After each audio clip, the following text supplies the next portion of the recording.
beat has found new ways to move her feet, and the lonely voice of youth cries, what is true?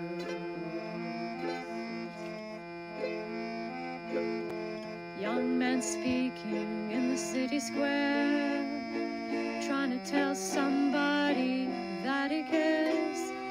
Can you blame the voice of youth for asking what is true? Yeah, the ones that you're calling wild are gonna be the leaders in a little while. When will the lonely voice of youth cry, what is true? This our world's waking to a newborn babe, and I solemnly swear it'll be their way. You better help that voice of youth find what is true. And the lonely voice of youth cries, what is true?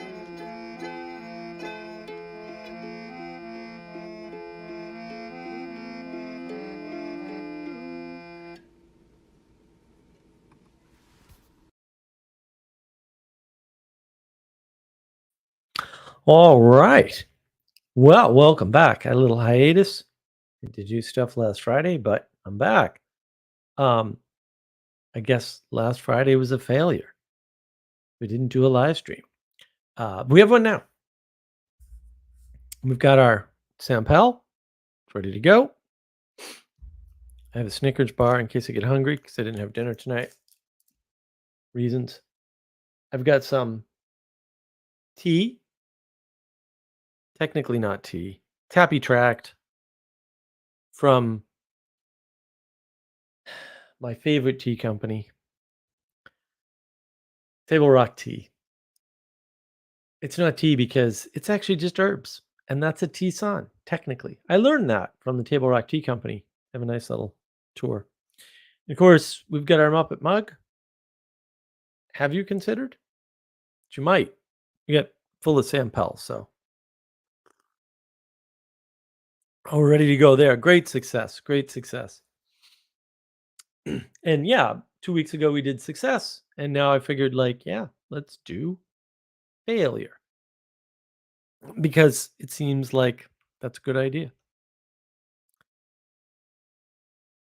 And then at that, you might ask, what is failure? Have I failed to capture your attention? Does the fact that I'm not making $1 million a year on YouTube mean I'm a failed YouTuber? Did I fail at all the businesses I started that are no longer running? What if only one of them turned a profit? Or do I succeed just for having tried? And therefore there's no failure? Or did I learn something and therefore no failure is assigned to what I did? See, these are not easy, straightforward questions to answer. And so you might say, Master Muppet Mark, standards are important for failure as well, right? You're measuring against something as we went over in success. But just to be clear on my position, failure is not the opposite of success. It's not the lack of success. It's not the lacking for success. I think that is a dead end definition. It's part of this binary thinking. And I think it's just plain wrong and unhelpful. And maybe what is more helpful is to ask how to build a bad life, because that's failure. And hopefully in that little rambling, you notice that there's a space between what we're calling success, which is our judge, and that's what we talked about last live stream, right? A couple of weeks ago, and failure. And so the implication there is that failure is not a judge, at least not in the way success is. And what we're missing in general, I would say, in the sort of the ethos, the conversation, the zeitgeist, the milieu of the culture war, is this sense of space. Now, this stream is not about space, right? But I have to mention it here to destroy this false dichotomy, this binary of success versus failure. And I don't want you to get caught up in this idea that failure is a negative judgment and success is a positive judgment. So I don't think that's helpful. Don't think that's useful. I think negative success and positive success, maybe that's more useful. And look, the world has space, and that's where potential is waiting to manifest, right? It's waiting for manifestation. And how you take a step from failure to success or from neither failure nor success to one or the other? Space. That's how. You have to have a sense of space in order to understand these things. And in particular, in order to understand that the world is not made up of binaries. And that's how you get there. You realize, oh, there's space, say, between things. And there's there's potential that you can manifest, and it could go, we'll say, in either direction, although we don't really like direction here. This is this is a pirate stream. We're all about navigation and orientation and aiming, not mere direction. Mere direction won't get you anywhere on a boat. I can tell you that much. So space is important, but again, we'll save that for another live stream, or perhaps I'll do a recorded video on it. And so recently I ended my lawsuit over my mother's estate and their theft of it. And they admitted guilt to the court. However, I mean, that took 4 years. So lots of time, energy, and attention, and ended up financially in the hole, right? And you may ask yourself, was that a failure? Did I make an error? What was it, a mistake to do this, to go through this for 4 years? And I fought for the admission that my mother did not want her estate to be scattered to the four winds, all her personal effects, and the result of all of her life, uh, and my stepfather's life, destroyed, given to a random person she met on the internet who never knew her well. That's what I was fighting for. And I got that admission. So it's not a failure, nor was it an error, right? Even if it cost me tens of thousands of dollars, which it did. Right? And the emotional and mental distress, along with likely physical side effects from going through this for 4 years, would say needlessly, because it's kind of needless when you knew you were guilty all along and you just refused to admit it. That's pretty needless, but it's not a failure. It's not even an error or a mistake. Sure, it didn't go, we'll say, ideally. It didn't even go necessarily well, since it dragged on for so long. Uh, but it wasn't a failure. You could judge it as a success because the end goal was to get the admission that that was not what my mother wanted. It's one way to look at it. And it's good to have that admission, right? It's good to have an ending to something, even if the ending's bad. Ending things that are going poorly is usually better than continuing them indefinitely, which a lot of people do. A lot of people fall into that trap. And that's when it becomes a failure. That's when they become in a failed state.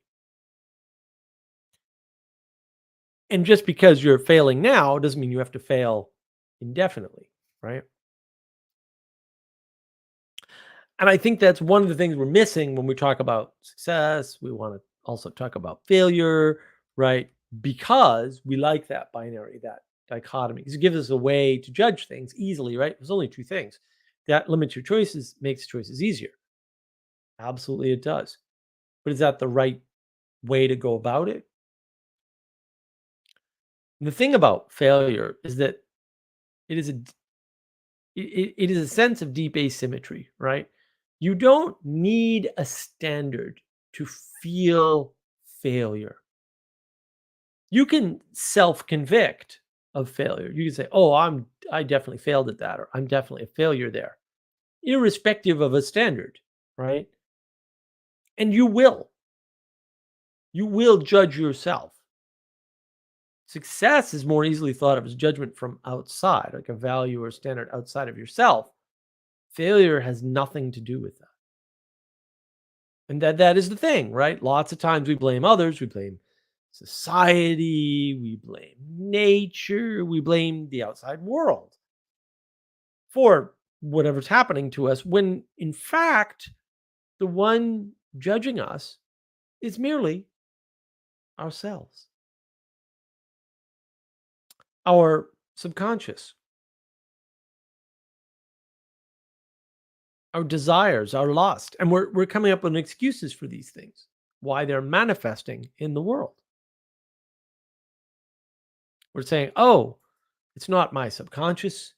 It's not my desires or my lust. It's the outside world preventing me from succeeding or preventing me from doing the thing. But those are all things that are internal to yourself. So we project that outside of ourselves to avoid the feeling of failure. But it doesn't work, right? You can drink your sorrows away, but you get more sorrowful because now you're a drunk. So you're kind of moving it around. But like that's just it. Like failure is a feeling. It's not outside of us at all. It's totally internal to our minds, our personal minds, right? So you can feel like a failure when everybody else thinks you are winning and have it all. That happens to people all the time. And you see that and you don't sort of think of how does this affect me? What does this mean for what I'm doing? Oh, I know what that person's doing. What does it mean for what I'm doing? Because you do that too.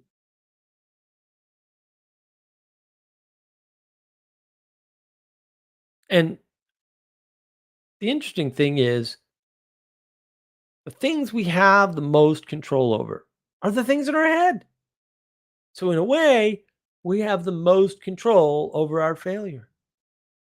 Now, I'm not saying you have lots of control over the things in your head. Maybe something like meditation or prayer can help you have some control over the things in your head, but you have the most control there, right? Plus, tons and tons of influence, right? You very much influence your thoughts. And that's important, right? Um, because I think that's where we should all focus in general. What influence do we have over our feeling, in this case, of failure, right? Or our feelings in general? What influence do we have over ourselves to change our attitude, our affect, the aspect at which we're approaching the thing that we're experiencing in our head or our fantasy? See a previous live stream on hallucination and fantasy. That's what prevents failure is the amount of control you have over the sense that you have of failure in your head. And of course, again, we don't have total perfect control over what's in our head. We don't have that, right? But we have a great deal of influence, and we should use what control we do have and all the influence that we have to try and get our sense of failure resolved in some fashion. A lot of people say feel like failures because the parents didn't praise them enough when they were young. That's a very real phenomenon. It happens to almost everybody. They don't even realize it. And that's the problem. Don't even realize what influences have happened to you to cause you to feel your feelings. You don't know where they came from. Not in all cases, but in many cases. And so what that means is that we don't have control over our sense of failure in some cases. If you're feeling like a failure, that's kind of on you. But also, you can fix it. And the thing is, if you cannot get past your own sense of error or making a mistake, even if you didn't make a mistake, even if there is no error, and this happens all the time, according to everybody outside of you, right? All the people, maybe everybody thinks what you did was correct, and you still feel like a failure. But if you can't get past that connection between error or mistake and failure, then you feel failure. You feel that. That's the result, right? So failure is wrapped up to some extent in what your goals are, in the standards you set for yourself. This is different from success, where it's a value outside of you. Failure is very internal.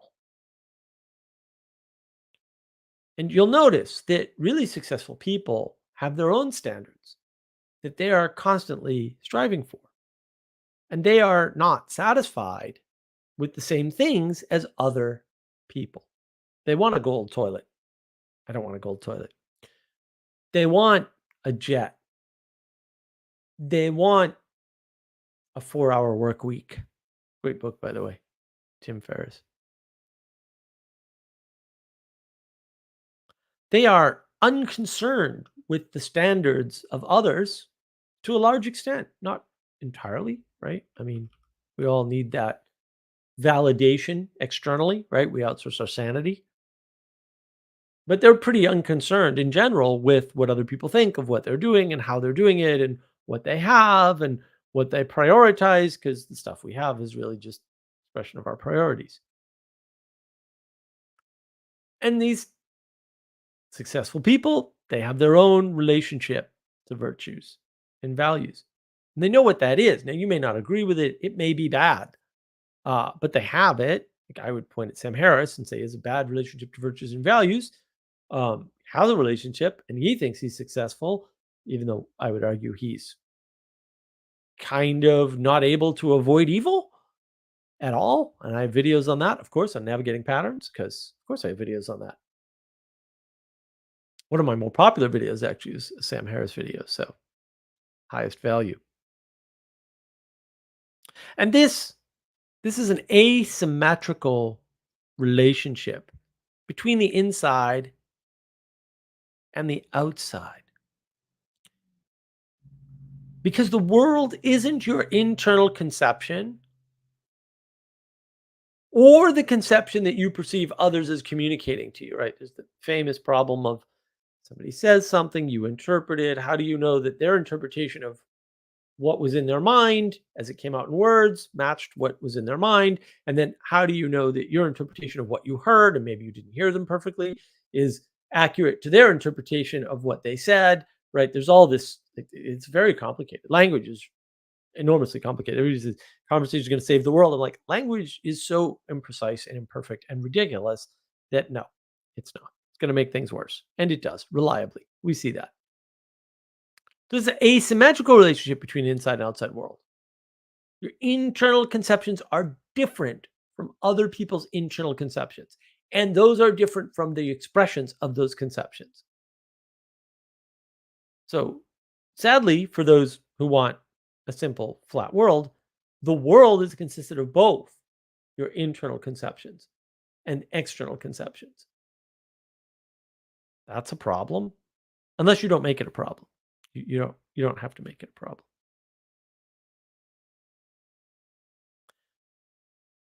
And so the combination of the inside signal and the outside signal helps us to determine the relationship that you have to the world. right? That's the relationship you have to the world. It's not one signal. It's not like, oh, my conception of the world is okay, and therefore we'll just do that, right? Because that doesn't resolve anything. Now you're stuck by yourself in an intimacy crisis because you're not connected with the outside world. And you can go a long time, years, decades in that mode, no problem. But it's not good for you, and it's not good for the people around you. Someone's got to make up for your unicorn rainbow ideas when the world isn't going that way.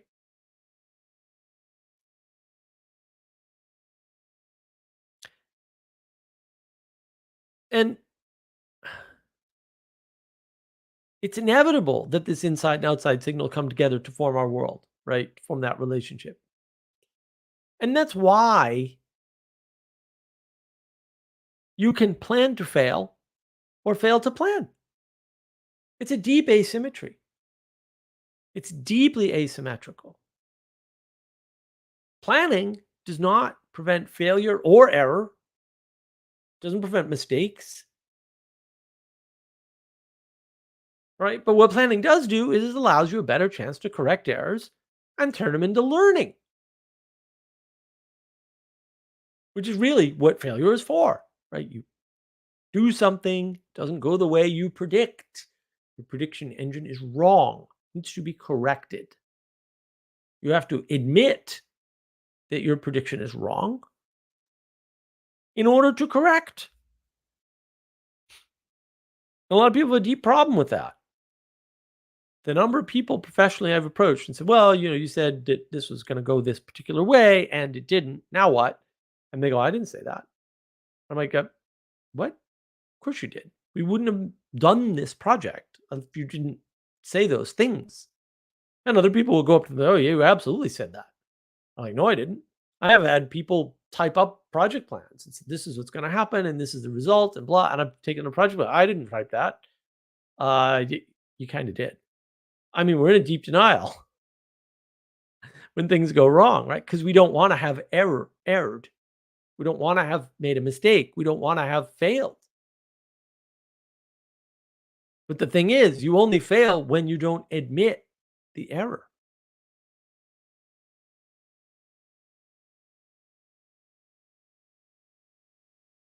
And any failure can be turned into a success with the right attitude or intent. Learn from your error, from your mistake, from your failure, or become angry, resentful, embittered. And you'll notice that when people are angry, they can't learn. Resentment means people did not learn. And probably at some level of their subconscious or whatever they knew they should have. And embitterment is the dedication to never learning again.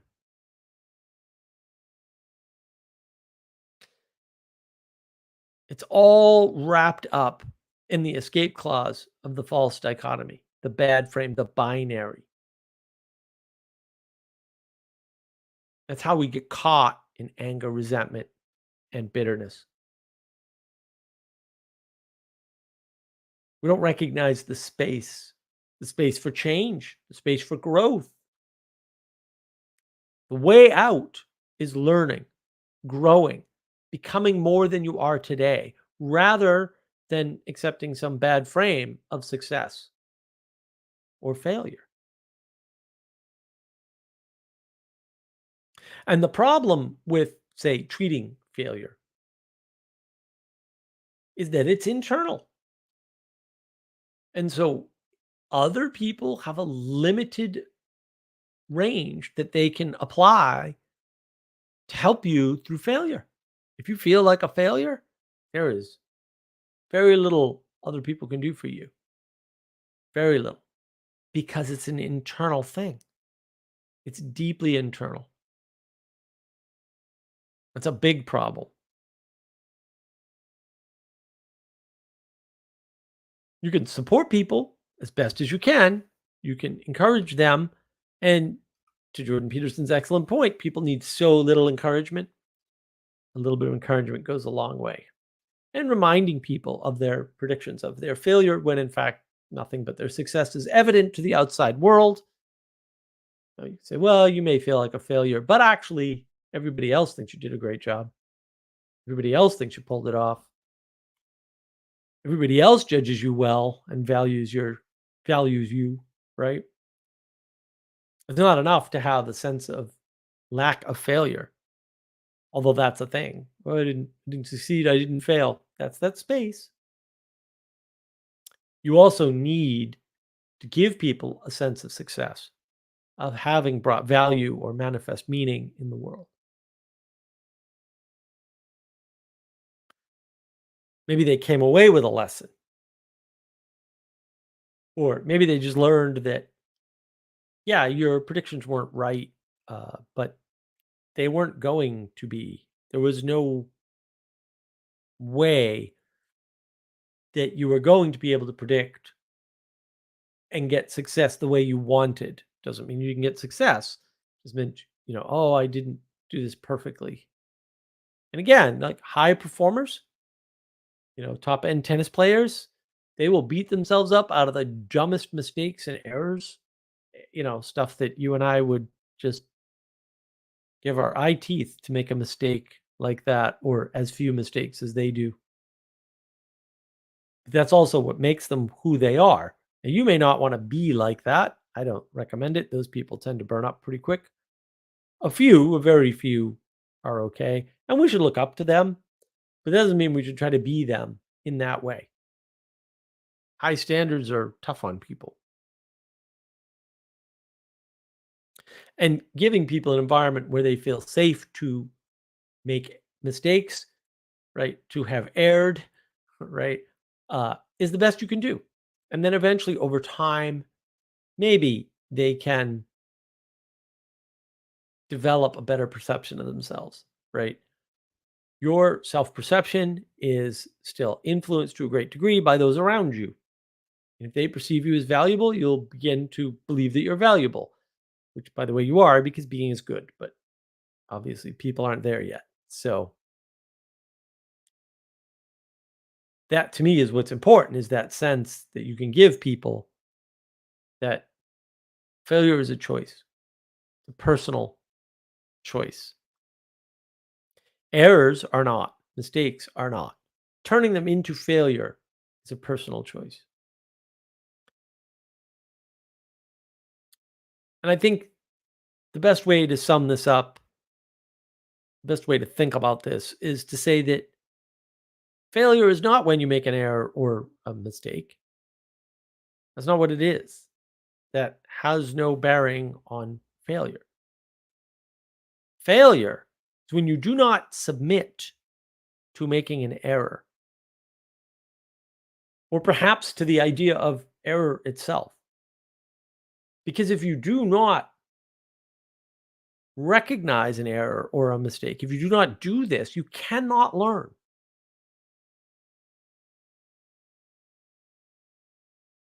You must err to learn.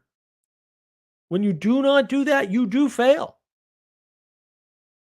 So again, failure is entirely up to you.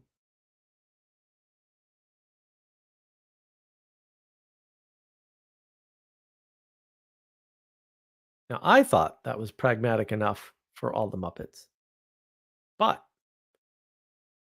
I want to hear what y'all think in the live chat because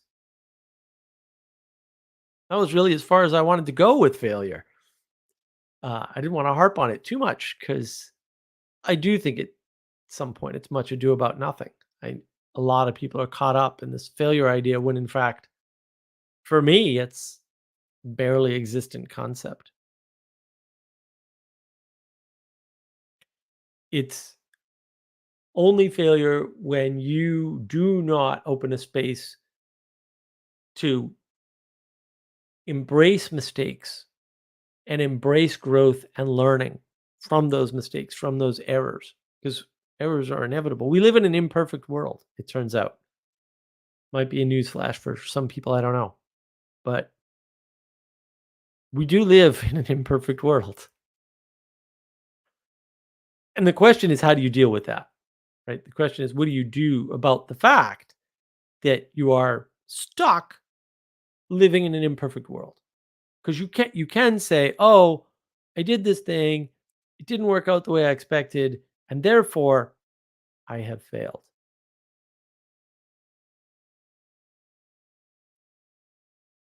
And unfortunately, like I said, like people do that.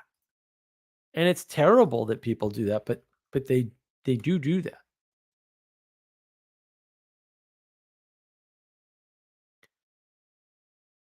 Rakko, I think that's how you pronounce that weird name. I love the embitterment is the dedication to never learning again. Well, thank you. I like that too. I came up with that just a few short hours before this. Um, Matthew Peralta. Yeah. Errors are a part of success. Pretty much. Yeah. Yeah. Yeah. Wallowing in the errors is the failure. I mean, yeah. Embitterment. Yeah.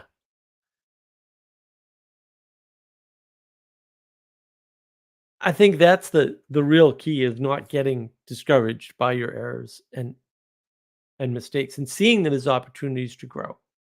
But we don't see that in the world. We see the world as a video game. And the more I sort of look into that, the video game problem seems to be much more of a culprit than than I would have hoped.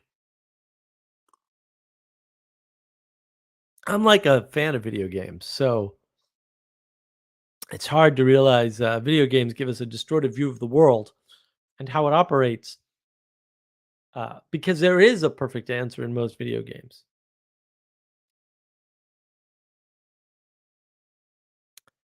Matthew, discourage is the meta misfortunate. Um, Meta is not a word we use here. I hate that word. I have a video on that. Why encouragement is so moving and profound. Encouragement can be moving and profound. The problem with encouragement doesn't solve all problems. Like you can encourage people all you want, and if they can't hear you, they can't hear you. Uh, Not that you should stop, right? Just you shouldn't expect it to be magic because we're expecting in the age of gnosis for a lot of things to be magical, right? Where my actions or my words are going to have some outsized effect on the rest of the world. And we live in a fallen world, right? It's imperfect. And so things don't work the way we want them and they don't work the way they do in a video game. Video games are very accurate and precise. They kind of have to be because electronics. And we get this weird sense of the world, and we want it to be that closed world, that easy, logical, understandable, there's a perfect answer sort of place because of video games, partially, and it's not. If you play as a try hard, video games have benefits. Everything has benefits. This is the problem with these benefits arguments that people make. Actually, everything has benefits. This isn't helpful to know. Uh, the fact that smashing your hand on a mirror has benefits is not interesting. You still shouldn't smash your hand on a mirror. And everybody's trying to do this weird redemption trick through magic by using the magical phrase that everything has benefits. And then these same people always say we can't go back. And it's like we can go back. We've gone back many times and we'll go back many more. The question is when we go back, how are we doing it? Are we doing it in a controlled fashion or are we crashing our entire culture?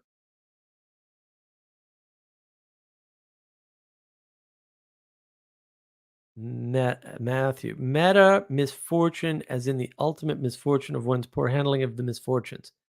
This self-referencing stuff doesn't work for me, dude. I can't do self-reference. It just, I don't.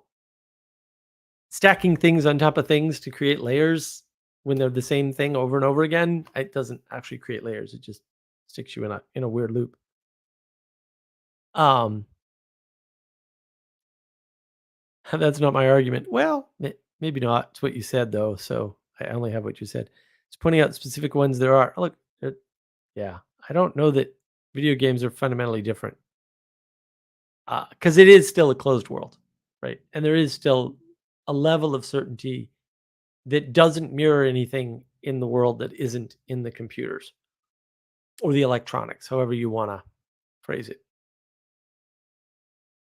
Lazarus, that's the Izot divide. Yeah, no one talks about the Izot divide. Everybody pretends it doesn't exist, but it does, and it's probably the biggest problem we have today. And that's the issue: is that nobody talks about the ought. It's roughly the religious frame. Not some plain this has benefits thing. Again, eh, it's not plain. It was the only positive argument. Video games can have benefits. Uh, so Matthew, this is the theory: video games that allow insight and flow to bleed into real life. I don't think they do. There's no evidence for this. I know people say it. I know Vervaeke is particularly fond of this. Flow state is not a solution to a problem. Flow state can get you killed really easily. Rock climbers happens all the time. Um, there's no evidence that bleeds into real life. None whatsoever. There's evidence that certain skills may be exacting from video games, but they're skills, not flow states. Uh, but flow state is not a good thing. And that's the problem. PvP is not the same as you say. Well, it is and it isn't. I mean, yeah, it's not as closed world, but it's very closed world. Uh, it certainly teaches you more skills than, say, a non-PvP game would. That's for sure. But like, it's nothing compared to talking to a person in person. Nothing. And that's the problem: is that you're really missing way more than you realize when you're not in front of somebody. Or when you're not on video with somebody, even like video with voice only or text only, right? There's levels to this stuff for sure. Right? Fair, definitely agree.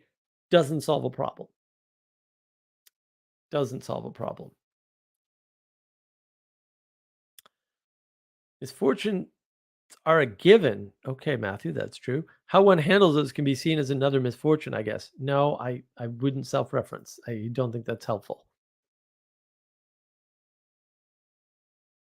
JV disagrees. Vervaeke disagrees with me on a lot of things, and he's wrong about most of them, by the way, but different argument. Um, is much more aligned than you'd think. No, they're not. They're orthogonal. I'm the JV nerd. Okay. Well, we can play that game if you want. Um, I'll put my John knowledge up against anybody else ever. That's fine. Lazarus. Bishop Barron calls Catholicism a game that you play. See, I think he's making a mistake. That's why I don't like his work. I think Lectio Divina is a much better way to get into flow than a flat video game. Which practice are you talking about? Vervaeke has a practice called Lectio Divina, which we've modified, by the way, for as a group practice. Certainly interacting with the text. The Protestant version, where the sola, you and the text, not a fan. The Catholic version of Lectio Divina is much better. Yeah, I don't know. Certainly, being in a group and talking about a text is super helpful, and you learn so much from it. It's like insane. Um, so yeah, I mean, it's a tough one. Anything's better than a video game, really, though. Like getting out of your house is. The only thing that's not better than video games is like watching TV. Maybe that's probably worse. Matthew is JV would say are much more aligned. Yeah, he would, but he's wrong. He doesn't understand the Izot gap, and he confuses that with other things all the time. He clearly doesn't understand it, and he legitimately believes that people are this far away from sciencing away the Izot gap, and that's just such ridiculous talk. I can't even entertain how stupid that is. Yeah, I mean, yeah, it's dumb. Class punk.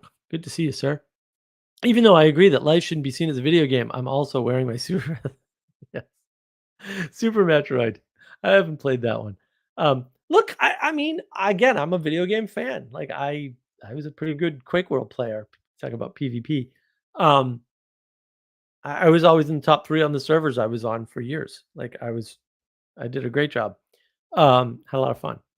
But also, you're nowhere near as good as getting outside and actually talking to people, right?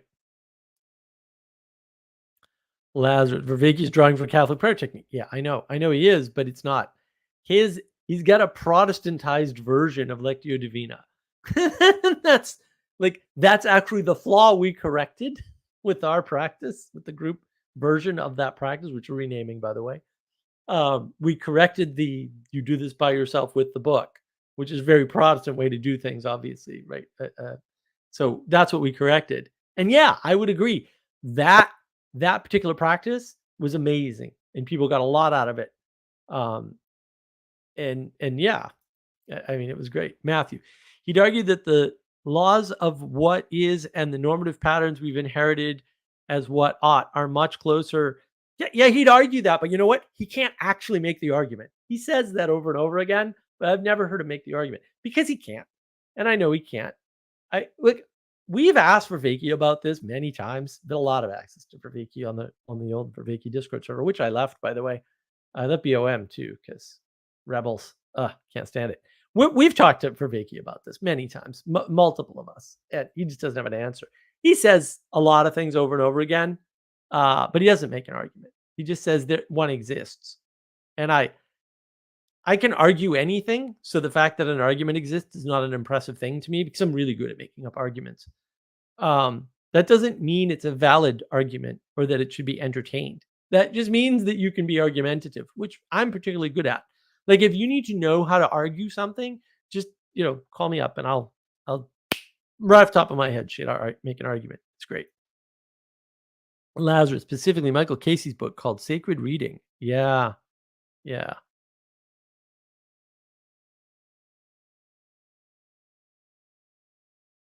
Benjamin Franklin, always trepidation.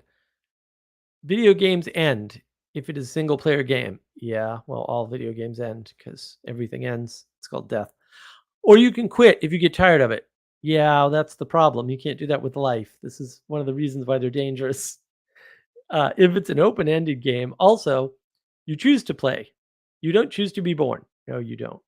Uh, you kind of choose to play. Sometimes you don't really choose to play. Sometimes you don't want to play and you play anyway. Is that a choice? I don't know. Interesting question. Uh, Ethan, can you spend a minute on redemption? Really, Ethan? You want me to get into that now? Give me a minute. Maybe I'll go down the redemption rabbit hole. Ethan just wants to see me angry. It might work. I'm already getting there.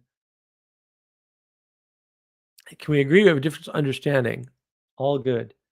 Yeah, I can agree you have a different understanding of Vervaeke's work. That's fine. Um, Everything is Protestantized today. Yeah, to some extent, right? That's the rise of individualism. Where does individualism come from? Now you're giving Ethan what he wants. Individualism comes from sola. Dun, dun, dun. Alone, alone, alone, alone. Really? Alone, alone, alone, alone, alone. We're all alone. Interesting. Is that what the Protestants think about the world? That we're all alone? Certainly seems that way. Lazarus. I also enjoyed retro video games. Yeah, they're cool. I think the more oriented and immersive they get, the scarier they become. They do. And it's an interesting that you put it that way, scary. They are scary. Why? Because they're hijacking our senses. And look, I'll make arguments all day long that kids should play video games because it does train children for certain things. The question is whether or not 30-year-olds should play video games or 40-year-olds or 50-year-olds or right, what 20-year-olds. That's where it gets kind of tricky because again, we don't have that sense of space, that sense of motion through time, that sense of development, right? Like success or failure. No, development. That's what allows you to turn what you would have characterized as failure into not failure. Is that sense of development. Video games are good for development.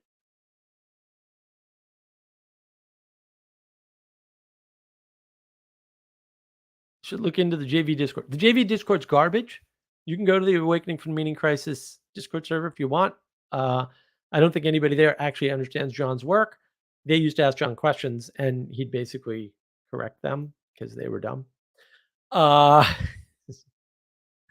they didn't like the arguments that Manuel and I made, even though we understood John's work a lot better than they did, for sure. I don't think John would actually disagree with that. You can ask him.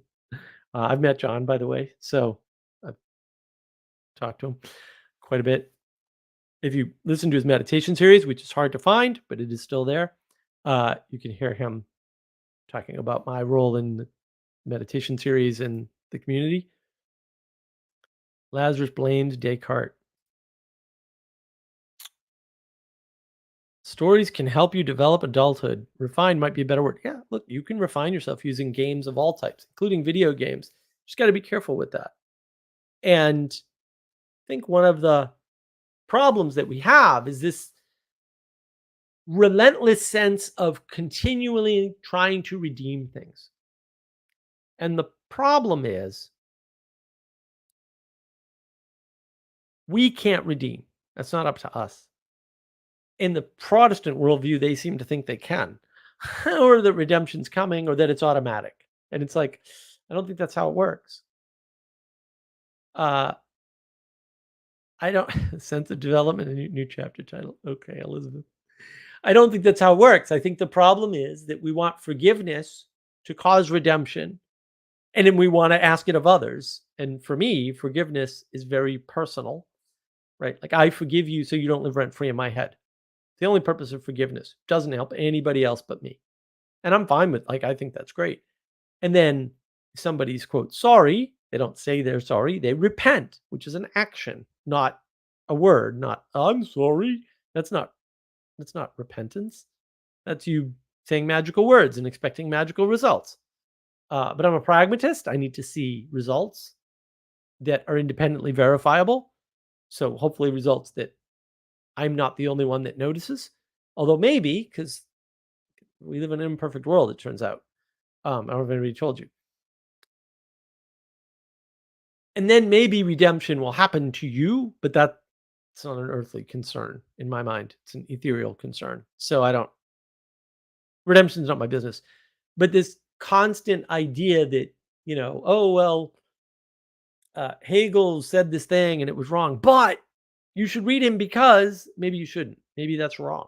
Like maybe you shouldn't read Foucault and Derrida. Like maybe whatever goodness is in them is not outweighed by the badness that's in them.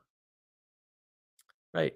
Maybe, right. So you shouldn't redeem them. You shouldn't say, well, postmodernism has a point. Maybe you shouldn't do that. Like maybe you shouldn't make that statement. Maybe that statement's dangerous.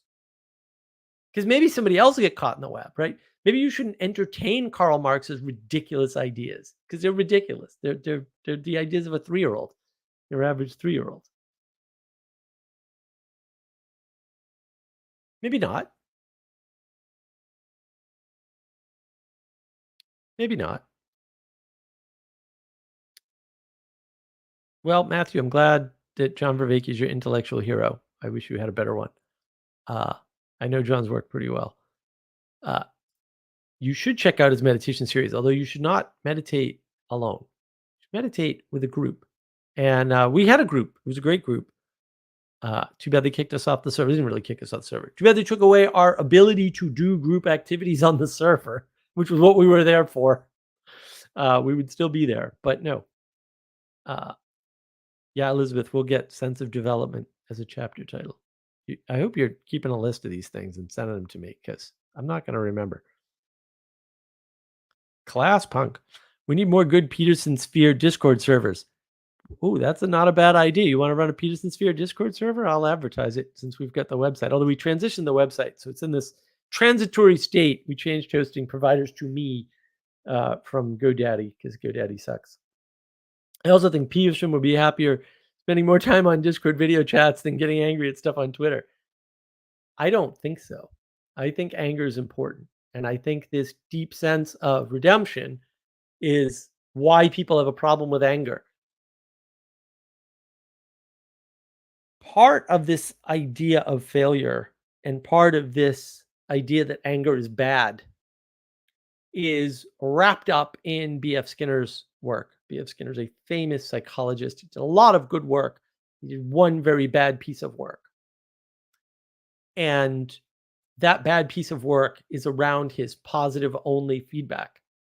So he has this thesis that, roughly speaking, is negative feedback is bad for the person, and you can just give people positive feedback, and that works. He tried for years to prove this, and every time he tried, he disproved it. And his son tried too. There's this experiment called Walden and Walden 2, and it failed every time. It failed at every scale. It didn't just fail at the scale of humans. It fails at every scale. It fails for obvious reasons. If you believe that evolutionary theory set, because it's a theory set, it's also a set of ideas and inferences, and some of which are wrong and unprovable. But if you believe that evolution is true, negative feedback is way more important than positive feedback, and positive feedback is not necessary at all. According to evolution, like according to what Darwin was writing about, for sure. People miss that. I don't know how. I don't know what's wrong with them. Also, equality is also wrong. Equality is bad. It's what evolution necessitates. So yeah, it's but I think we don't like the angry signals. B.F. Skinner tells me we don't need the negative signals. So we try to redeem people and say, oh, no, they don't have to be negative, or they shouldn't be negative. That's actually just wrong, technically incorrect. And so we need somebody to be angry on Twitter about things that people should get angry about, so that we know which things we should be angry about. Because we're suffering in a world where no one's angry enough about the things they should be angry about. That's part of the problem of the world right now. When somebody wants to disrupt your ability to get food, you should be pissed. When somebody tells you to eat bugs, you should be pissed. When somebody says you'll own nothing and be happy, you should be pissed. And you should let everybody know, so everybody else knows we should be angry at this. This is not okay. How do I know it's not okay? If you don't show anger to me, I don't know. I'll trample all over you and never know it. And now, you can say that's on me, but I'm going to say it's not. I'm sorry, man. If you don't give me a signal that I shouldn't be doing something and I do it, you got to take some responsibility for that. I may be the agent that did the thing. I get that. But if I don't know that the thing's good or bad, I'm just exploring. We need negative signals. Twitter may not be the best place for signals, but Lazarus, but since you're not on an island, it does help others know if they know right away or not. Yeah, see, everybody in individual land, the Solas, land of the Solas, everybody posits everything as though they're on a desert island. It's like, why is that valid? Everybody posits everything from their perspective. You're pulling a lever. Do you pull the lever and kill one person or 10 people? Because you're the agent pulling the lever. These are ridiculous questions, and they shouldn't be asked, except in very specific contexts as part of a larger framework. When you take them out of that context, you blow up the world and you give people misimpressions of it. Well, I suppose you see what I'm saying. Video games need redeeming. Yeah. I don't think they are condemned in the first place, I suppose. Yeah, I'm not entirely condemning them, but also problem. Matthew, redemption is on continuum of transformative experiences. You know, this idea of transformative experience is very tricky, right? Because it's a self-assessment. Self-assessments are typically wrong in psychology. We all know this. And transformation might not be good. Could be bad, right?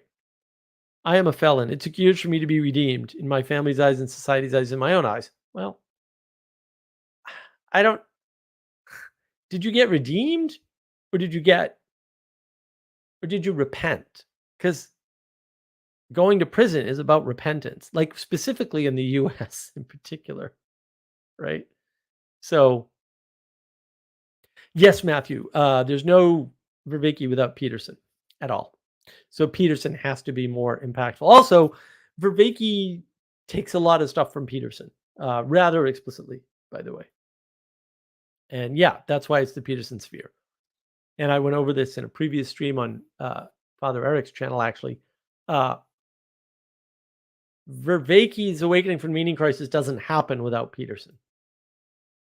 Just saying. Directly. Peterson's success in particular. The person who recorded some of the maps of meaning stuff went to Vervaeke and said, look what Peterson did. They know each other, right? Like, I want to do this. I did this for him. Let me do it for you. No Vervaeke without Peterson. Also, no discussion of meaning without Peterson by anybody. There's no meaning crisis discussion without Peterson opening up maps of meaning. The meaning discussion happens due to Peterson. I'm going to outline that in an article on the petersonsphere.com website soon. I haven't done it yet. Oh, I'm part of the way through it. And we've got other articles coming, Father Eric, Pastor Paul, all right, and my buddy Bruce, Manuel. We're all going to write some articles. JV affords me the ability to explain why JP's kitty clean your room is psychologically pleasing. Who cares? You don't need to explain why you feel things. You just need to feel them. This deep idea that explanation has some magical ability is just wrong. You can just be happy. You don't need to know why. Knowing why you're sad won't necessarily change your sadness. Explanation is not required. Sometimes it's helpful, but most of the time it's actually not. And you're distracting yourself with explanations. And it's like I said, sometimes that distraction is worth it. But most of the time it's actually not. Right? I mean, this is the deep sort of knowledge of the Stoics, if you will, or the wisdom of the Stoics, I should say. The wisdom of the Stoics is, yeah, doesn't matter. Still got to go through it. A lot of Stoicism is doesn't matter. Still got to go through it. And that's important and useful, and the Stoics are cool, and I'm a Stoic, so good stuff.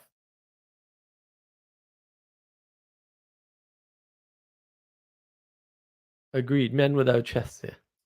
Benjamin Franklin, is owning slaves the source of happiness? Why do you do this, dude? Why? Why do you do this? Renting slaves seem to be much more comfortable. Your framing is so weird. First of all, we're all slaves and we all own slaves. We need to get over that. I know everybody's talking about chattel slavery. Look it up if you don't know about it.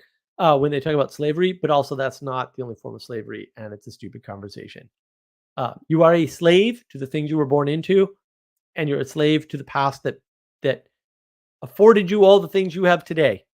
Sorry, that happened to you. You get over your trauma and move on with your life and be a Stoic, because they would tell you not to give a crap. Elizabeth, true. Here is to anger. You should be pissed. Yes. Coming after a sense of development.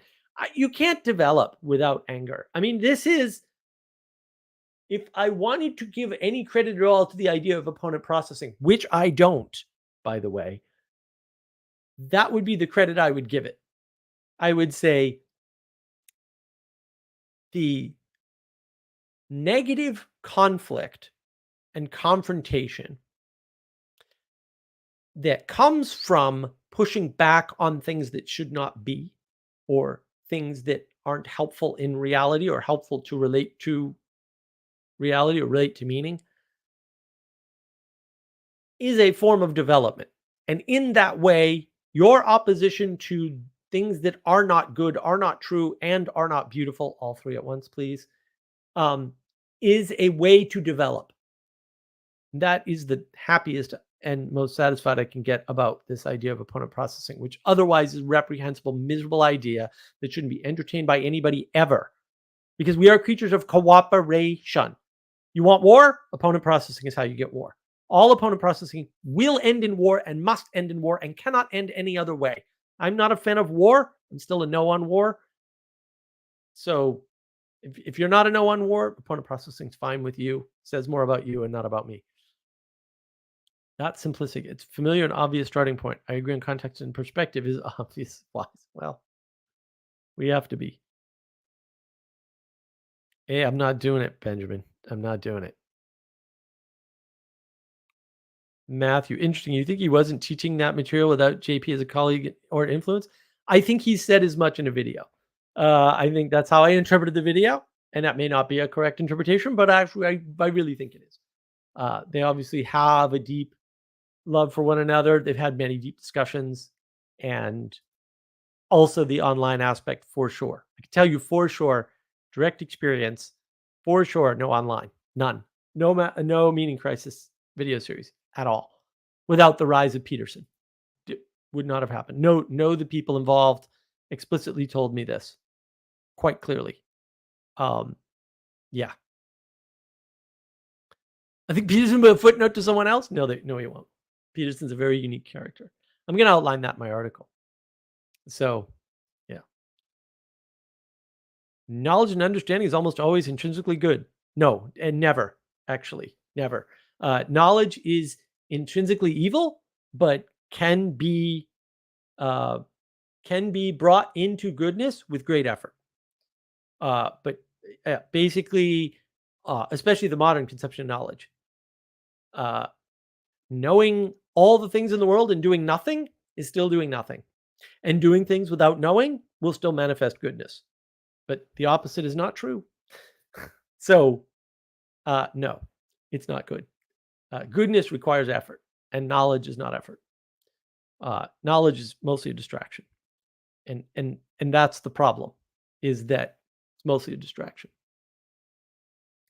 And I, our modern conception of knowledge in the age of gnosis, as I call it on Twitter, our modern conception is very much wrapped in around propositions. That is the propositional tyranny that John Vervaeke talks about. We agree on that. There is a propositional tyranny. Um, and it is due to the age of gnosis, where we're placing knowledge as propositions as the highest value.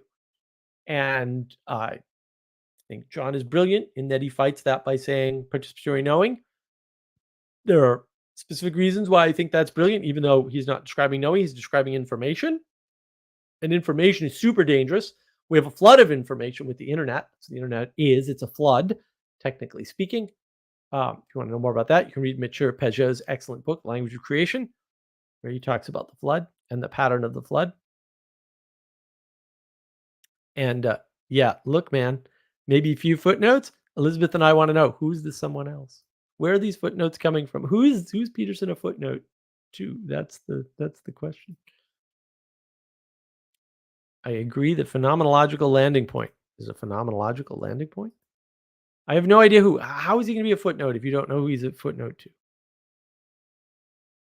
Slave to yourself and others, Matthew. Slave to yourself and your past, and the past that you never knew because you weren't there, right? Like if you're in England, you're a slave to the building practices that were developed there and never changed. Some of which are better than the ones in the US, by the way, but not many, only a few. But that's because we came later, right? And we took all the best stuff out of England to a large extent. Lazarus, one huge thing JP did to correct Jung was to get rid of Jung's collective unconscious as God and to point up rather than down.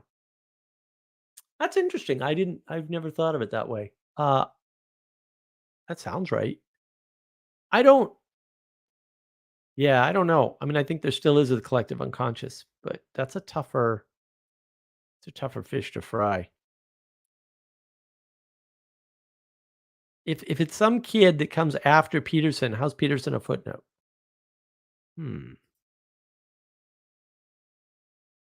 Class punk. My problem with trying to run a Peterson Sphere server is too complex for me to bother to explain in text. Small part of it is I don't want to do the moderation. Well, yeah, that's the problem. God bless the moderators.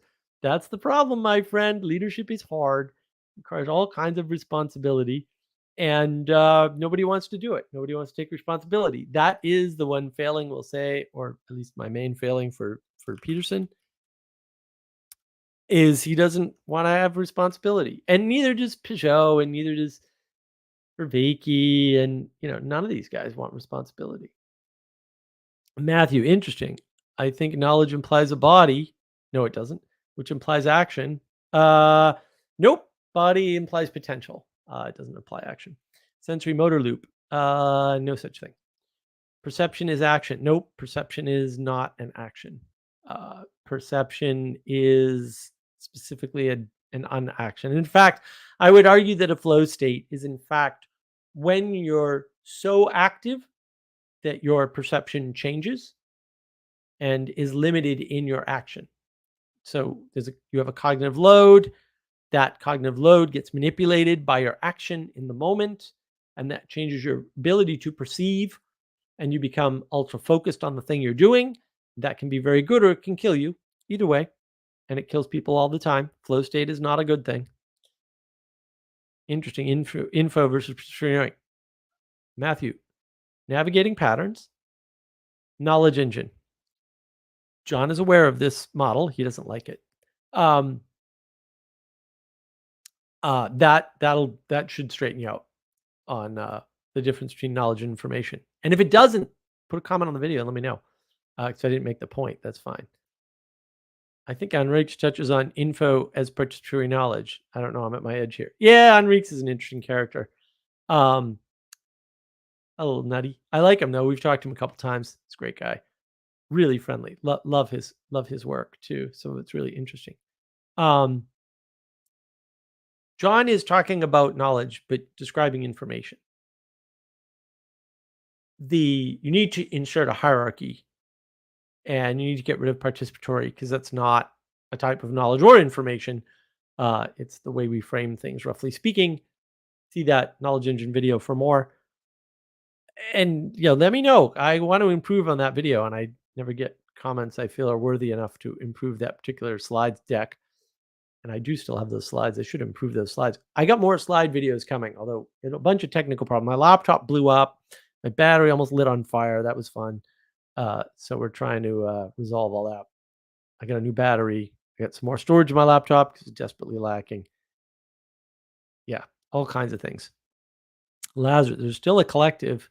Corbin calls it Sophia. Oh, interesting. The world soul, which points down.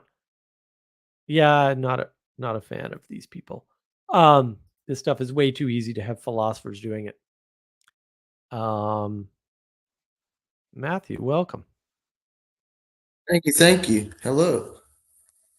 Good to see you.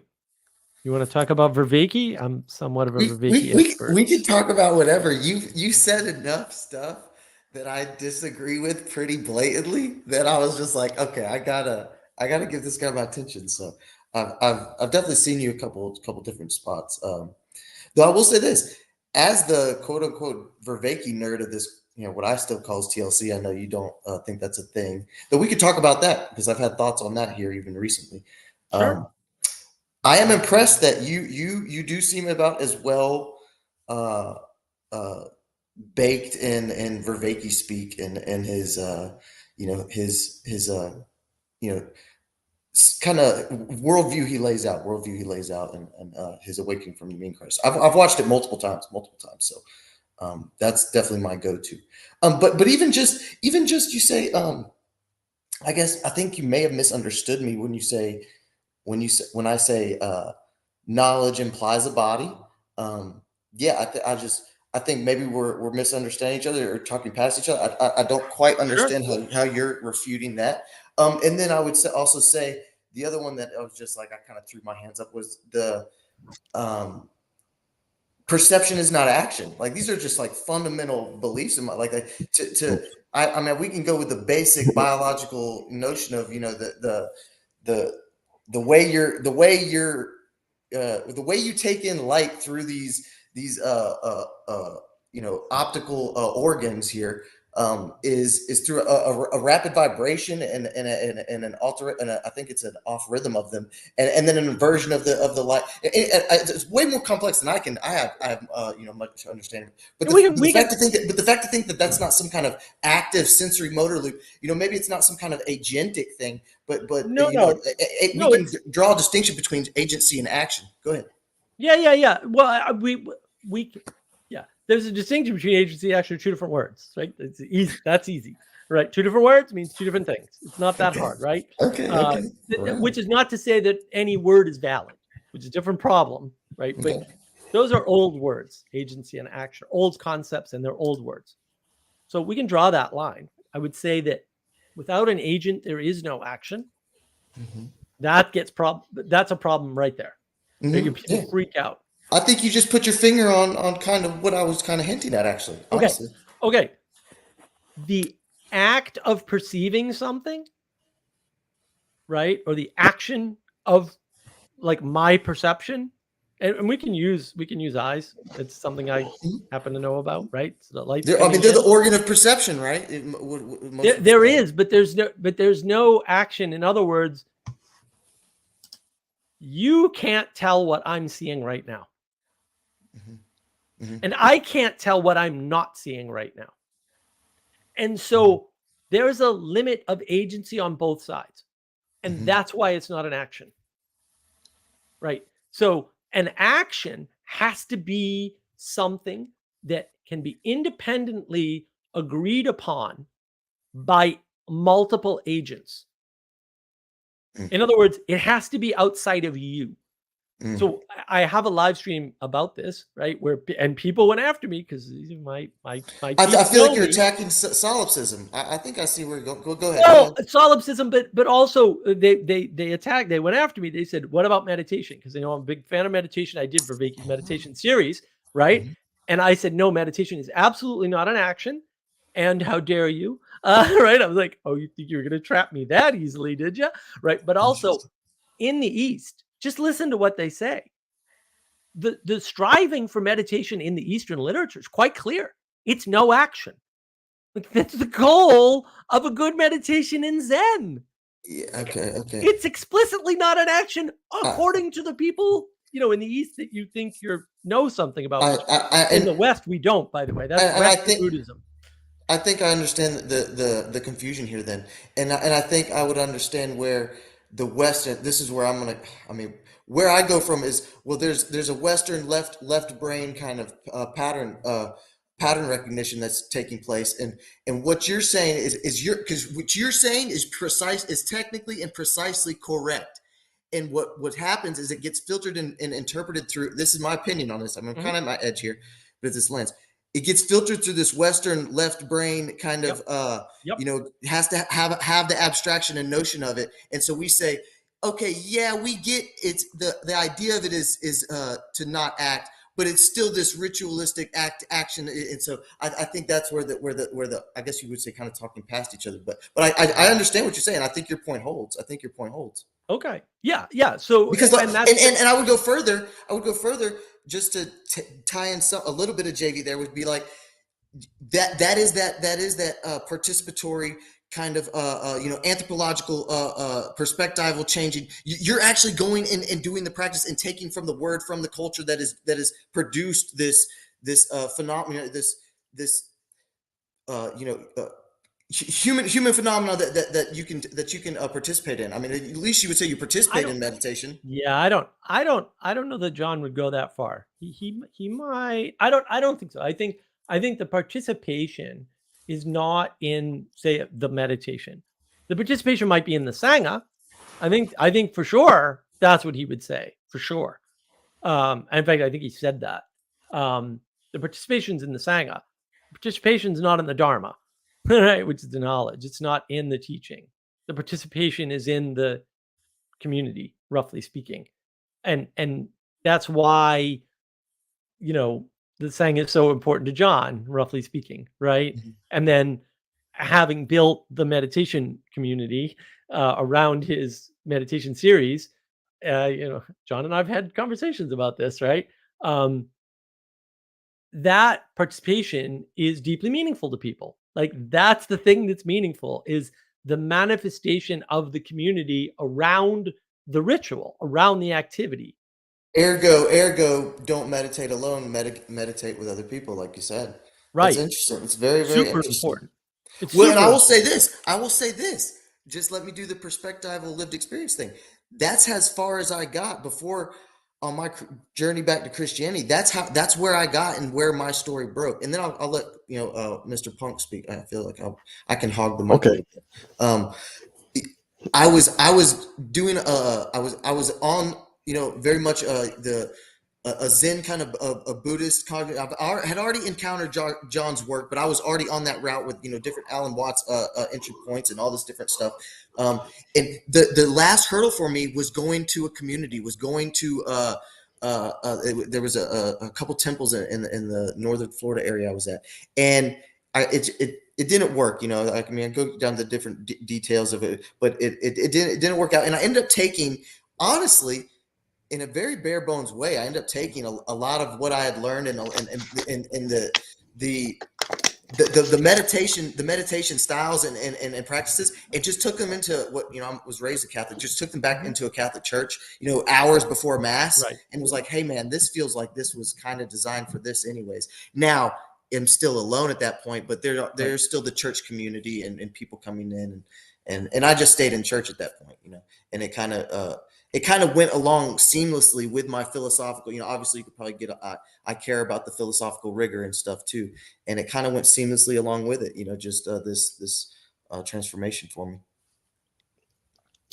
Well, I guess I'll say I do meditate alone, but it's not coming from a place of something I invented. It's coming from studying a lot of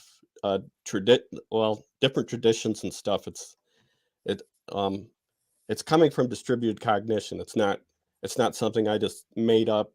It's coming from a lot of trial and error, from taking different teachers that are way more skilled than me, way more experienced than me. So I think that's an important distinction.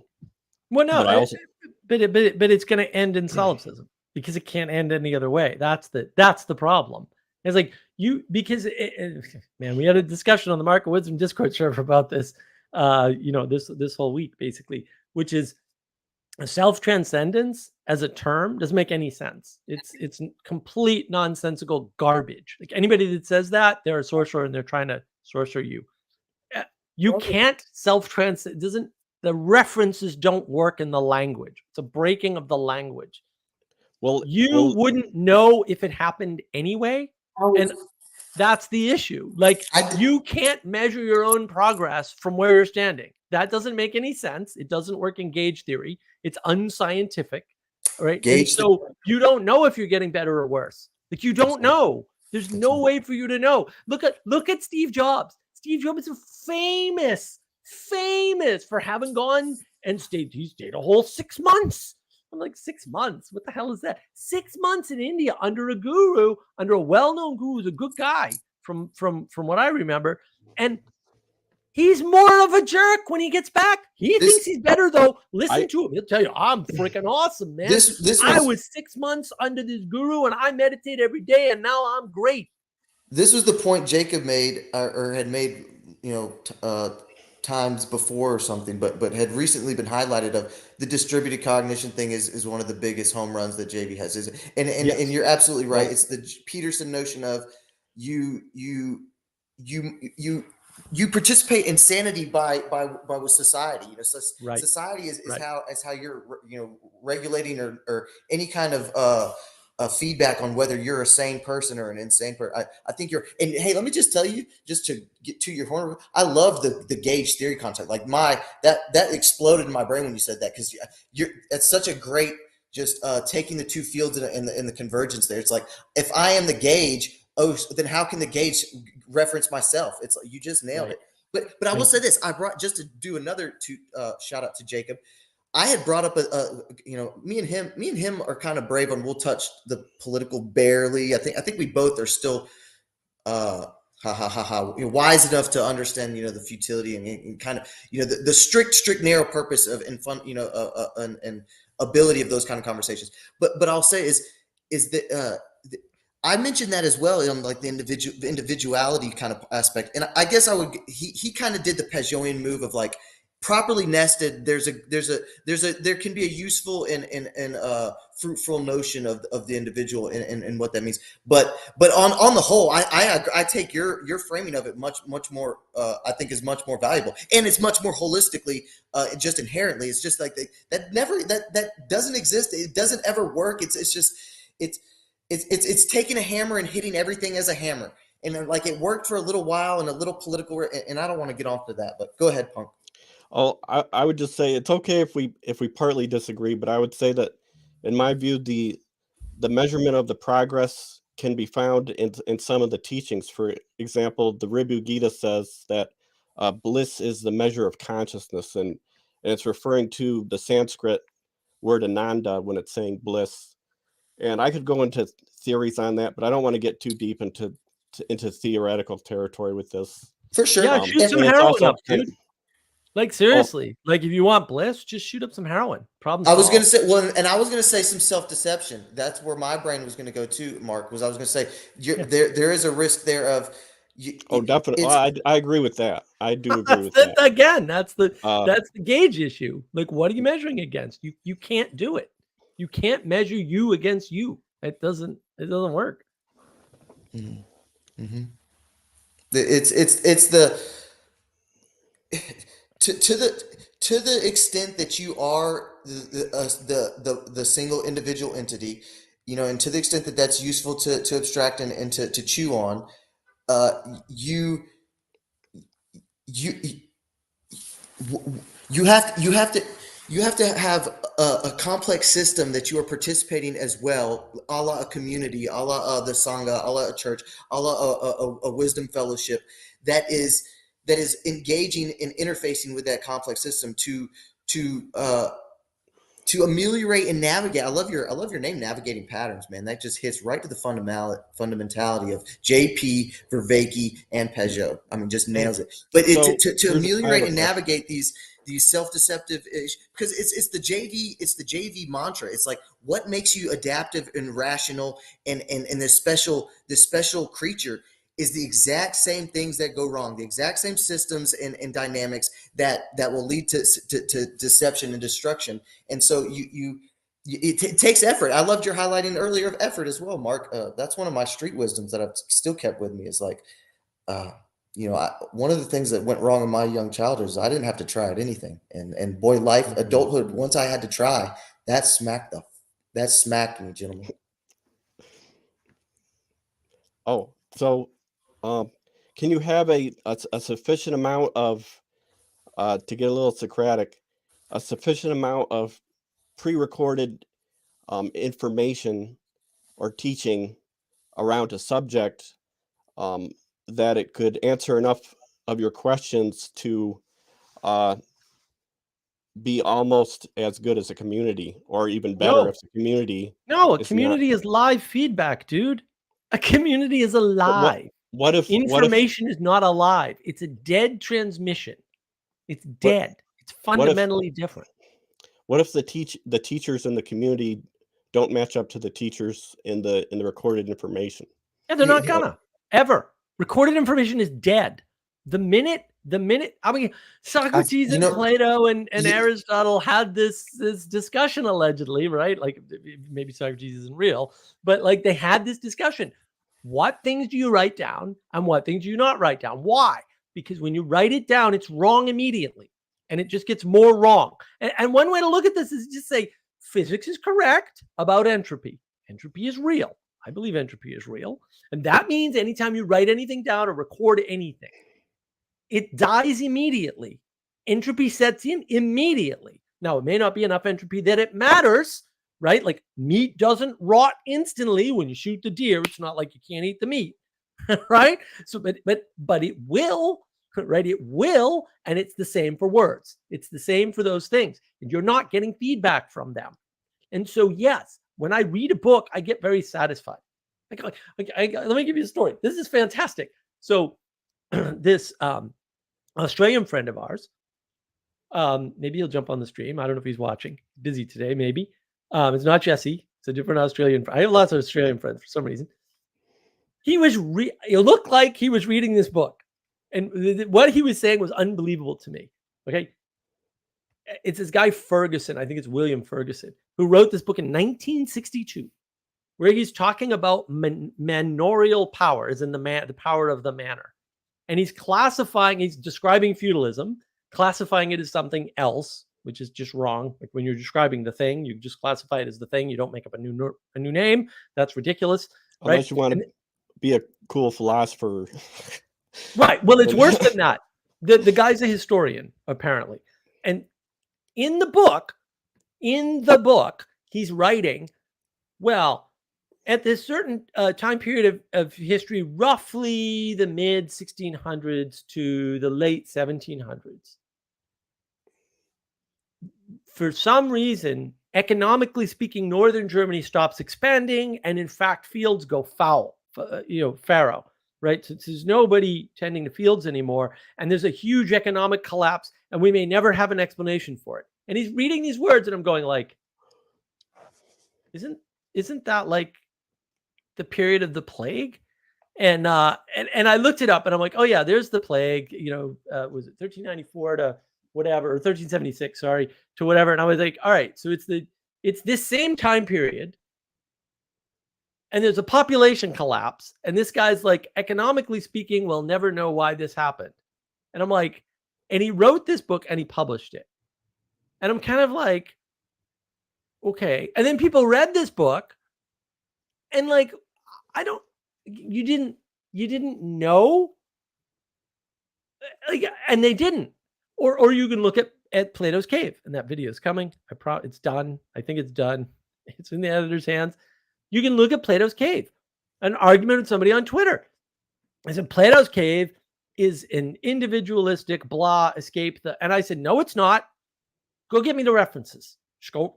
It's a book. Grab the book. Grab a copy of the book. Okay, I have mine right here. In the book, there's little numbers with little letters next to them.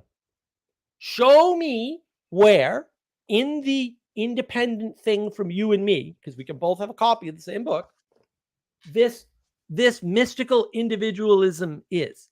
Because Parable Plato's Cave, Book 7, is about the polar opposite of individualism. It's actually an outline of the class system, why the class system is there, why you can't do anything about it, and why the wisest people among us, the true philosophers, they call them, right, have to be abused for their good works.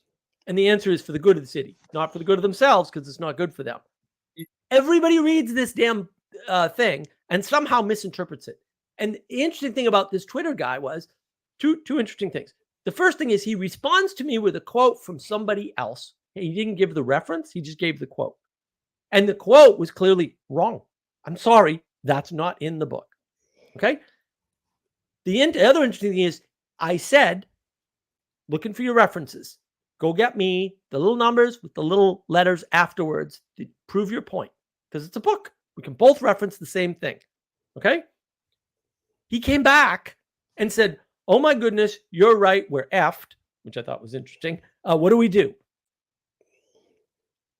So, right? And so this whole time, he told me he had read it multiple times. This whole time, he thought he knew what that said until somebody outside of him challenged him and said, this satisfying thing that you read that matches your expectations, that gave you comfort, that you thought you learned something from, you misread it.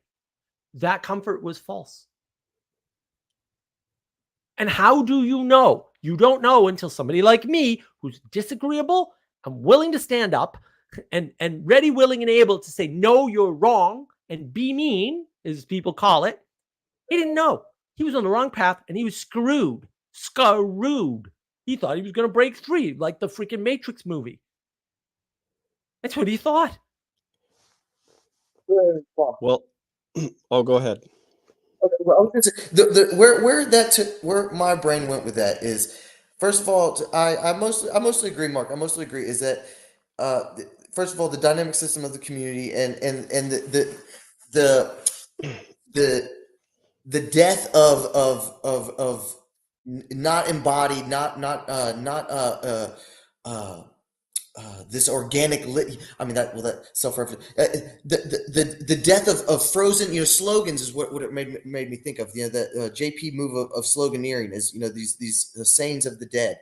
But it also reminded me too of is in this I don't know how this will land with you, but here comes the Christianity, as I always like to do the disclaimer as a new Christian, is the spiritual nature of like you said is the spoken word is there's something magical about that. There's something else there. There's something, you're really chewing and wrestling and engaging with reality. But as soon as, like you said, as soon as it's etched in time, it's frozen. There's this, now it's subject to, it's subject to what I would call the original sin of combinatorial explosivity. It now cannot compete with the dynamic nature of reality.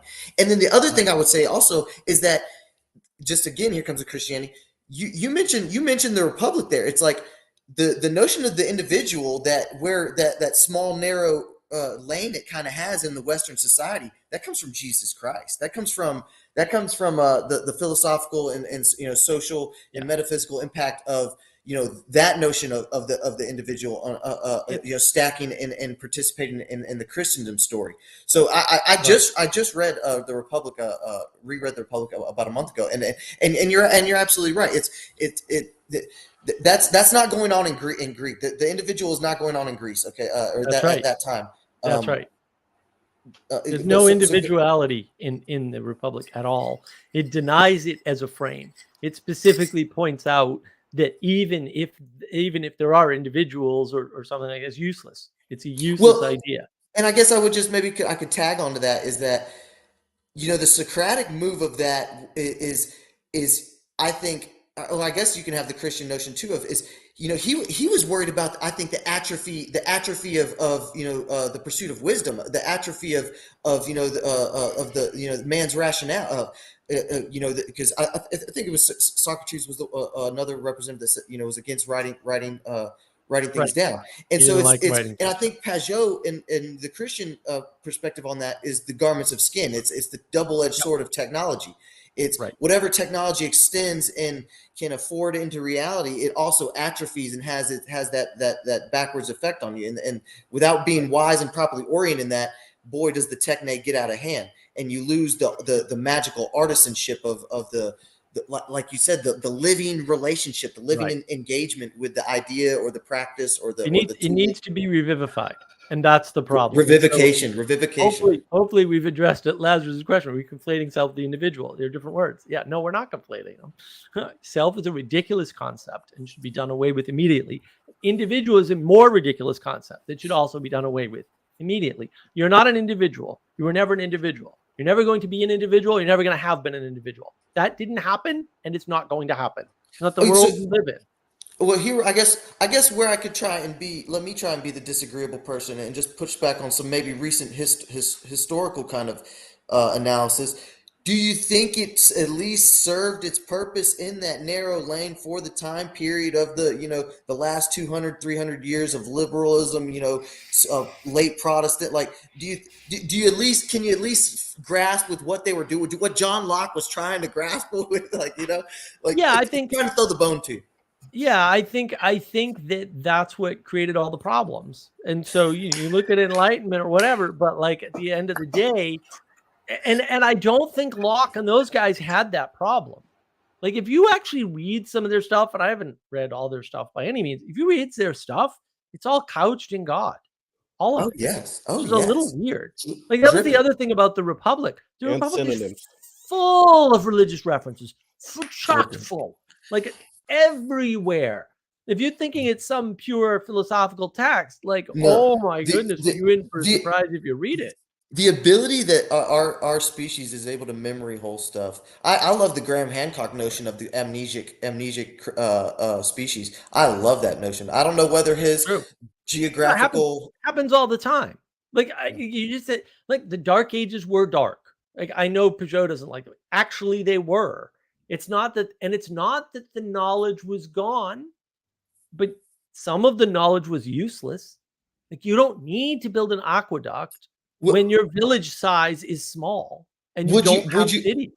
Would you at least agree? Would you at least compromise with Pajot and say that there was at least certainly an asserted propaganda attack on the church in that time period as well, though, with the Protestant? Of course there was. Okay. Yeah. Okay. Oh yeah. Well, and that's part of the problem is there's all of these attacks. It's so messy. Everything can be so.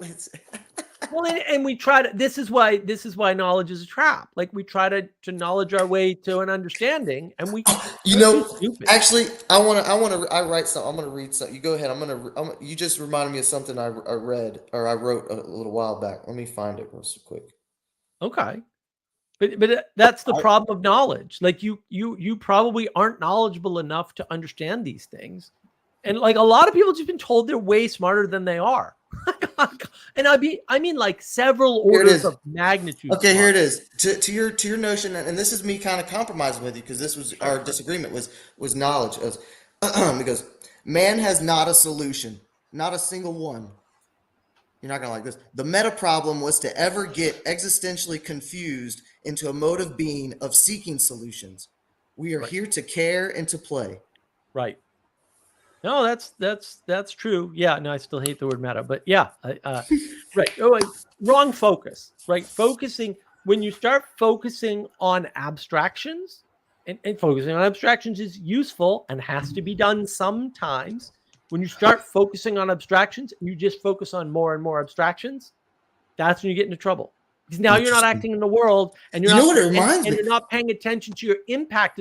Let's suppose let's suppose you think like I am super stoic, borderline Zen dude. I am not having an impact on the world. That's never happening. You're always impacting the world. To me, it sounds like two things you're describing, and then I'll let Andre go ahead and cook. 'Cause like I said, I don't want to hog the mic. I can. My extroversion can hug. But it sounds like if you've ever heard of Oswald Spengler, Decline of the West, his Socratic man. You know, when the Socratic man comes on the scene of the culture and starts, like you said, and what I think he's highlighting, and I think what you're highlighting, why I think the ideas are converging for me, is the overtaking of the left brain side, the overtaking of it's kind of this navel gazing of it's what the Catholics say, beware the rationale, the Catholic notion, Right. beware it's I think what you're articulating, and I think there's some wisdom in that, is that at the end of the day, the way my brain says it is the Peugeot move is at the end of the day, you have to phenomenologically care. You have to go out there, participate. You have to go out there and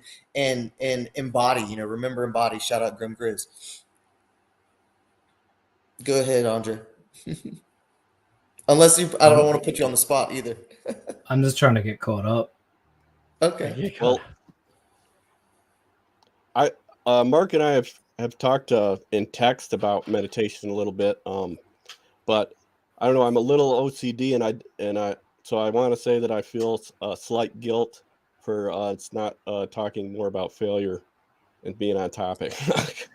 Oh, that's okay. That's not a problem. We don't stick to topics here necessarily. But I mean, this is all wrapped up in that concept, right? Because we're really talking about the difference between that space of success versus failure, right? And that's the exploratory space, is what I'd probably call it, right? I don't know. I'll just say real quick, it's definitely something. I've had a lot of experiences with meditation. I've been doing it since 2008, and it's really, really difficult to bring that into a space of evidence and reason, to take these experiences and bring them into a space of evidence. I struggle deeply. When you shouldn't try. I mean, that's the whole.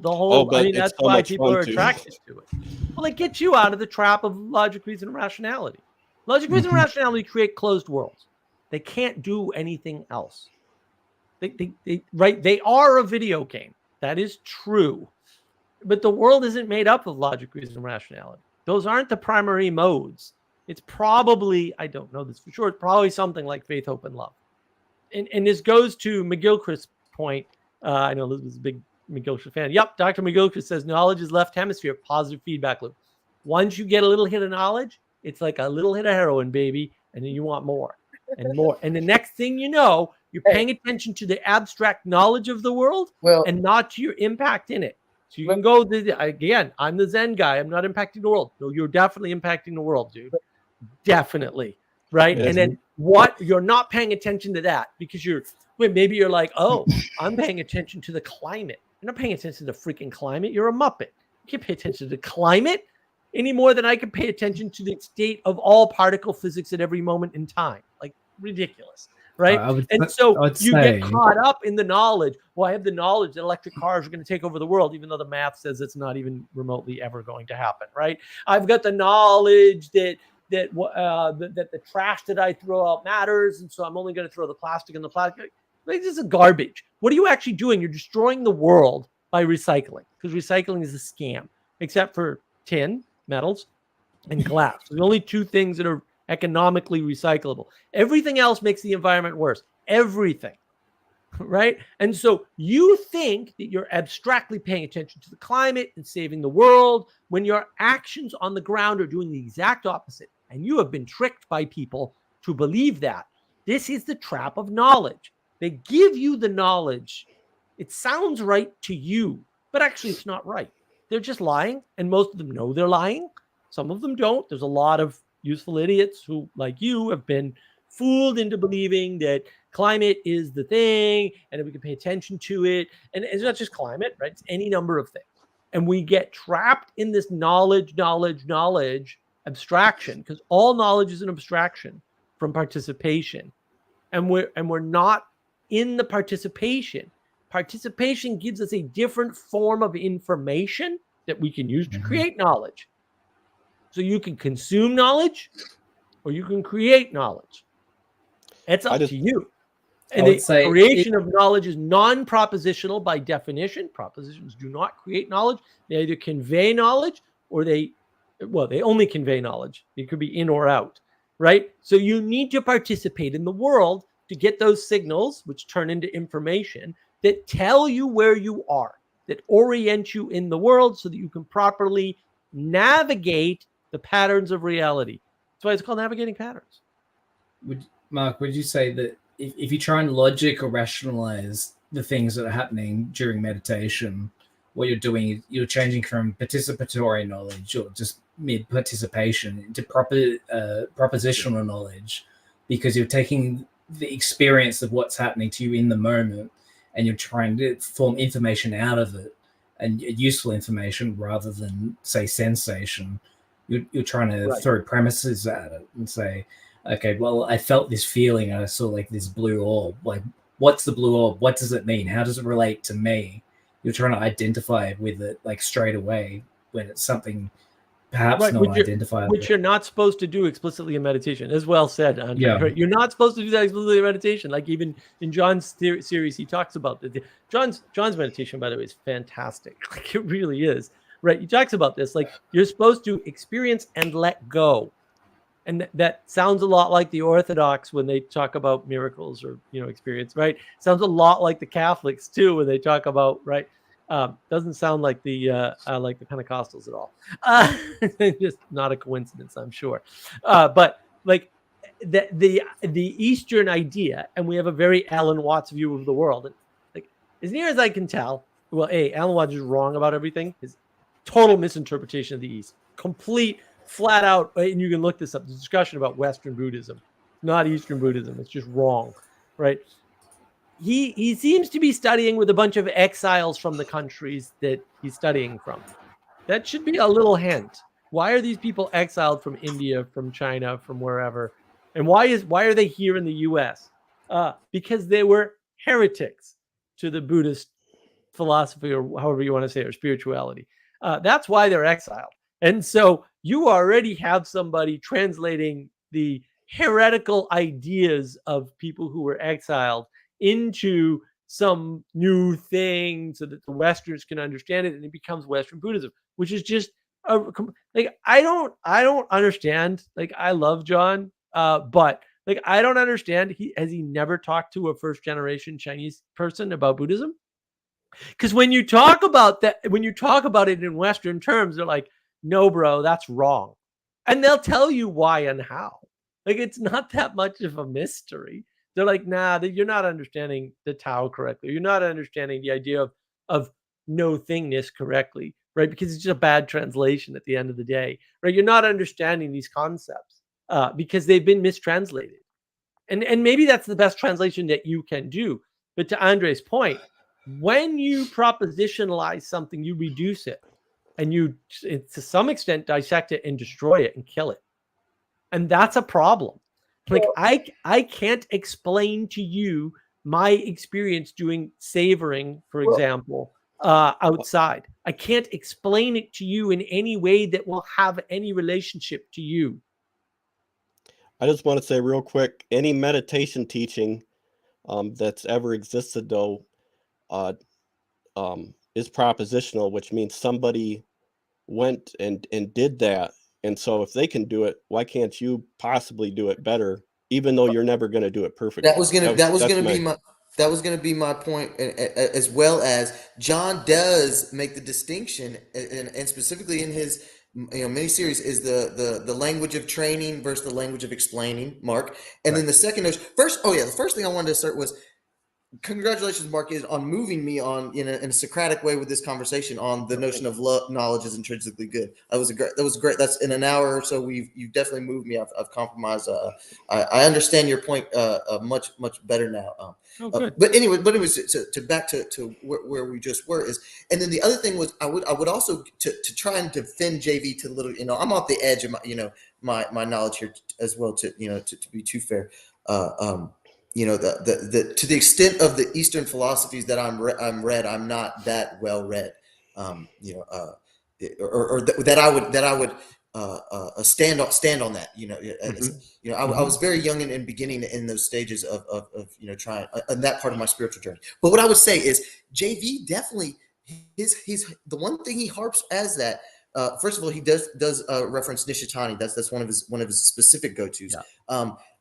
But he does reference the Zen koan as one of the pinnacles in that paradoxical way of the propositions that take you out of the propositional, Mark. So I think that would be to trying to steel man his. And I'm not saying you were completely to critique someone is not to attack someone, but anyways, that would be my 2 cents. Yeah, I think the problem is that it's easy to make a statement like it's possible that if somebody conveys to me the ways of meditation that I can improve on it. Oh, okay. You didn't say anything. I mean that technically you didn't make a statement of any comport. Like the fact that something's possible is not an interesting statement. I know that. Everybody knows that, right? The problem with it is that conveying that is dangerous because now you're giving somebody the impression that they can do that. And the problem is maybe they can't. Like the fact that something's possible doesn't mean it's going to happen, right? And how would they know? Right? Because while that may be true at the group layer, in other words, if you give 500 people a meditation book, one of them might be able to improve on that communication. That's not true at the individual layer at all, ever. It's a false statement at that layer of analysis. And the way John's been talking about that is modal confusion. I don't think that's a correct way to talk about it. I think there's other ways to talk about it, like, abstraction versus particular. That's the way everybody else has always talked about it, but whatever. We had this very discussion like 3 hours ago on my server, by the way, just because John did a conversation with PVK and I was like, you're not describing modal anything. You're describing the difference between the abstract and the particular. But the abstract always holds true in some sense, right? Like according to physics, not quantum physics either, classical physics, you can walk through a piece of steel 3 foot thick. That is possible. Unfortunately, it takes, some trillion to the trillions attempts before it will happen. Statistically, this is the dangerous statistics. But according to particle physics, that can happen. Right. But the fact that it can happen doesn't help you to walk through the 3 foot thick thing. Like, I'm sorry. So the fact that it's possible and that physics says it will happen, because it will, doesn't have a bearing on your existence at all. And people get confused. And if you want to call that modal confusion, I guess you can. I don't find a usefulness in calling it modal confusion. But it's wrong to think that way. It's wrong. Again, my instinct again is to just kind of defend JV there. The reason I think is it's the having of the propositions versus the being in the the stance that it takes to actually transform and learn and have the growth and development that those kind of spiritual philosophical practices like meditation can afford. But again, he's talking specifically about the confusion between the thing that could happen as the result of a large number versus the thing that could happen to you as a single entity. And that's why I keep saying individuals don't exist, right? Because nothing can happen to you alone. Statistically, it's like that joke about the man who wants to commit suicide. Instead of jumping from the 40-story building, he jumps from a 1-story building 40 times.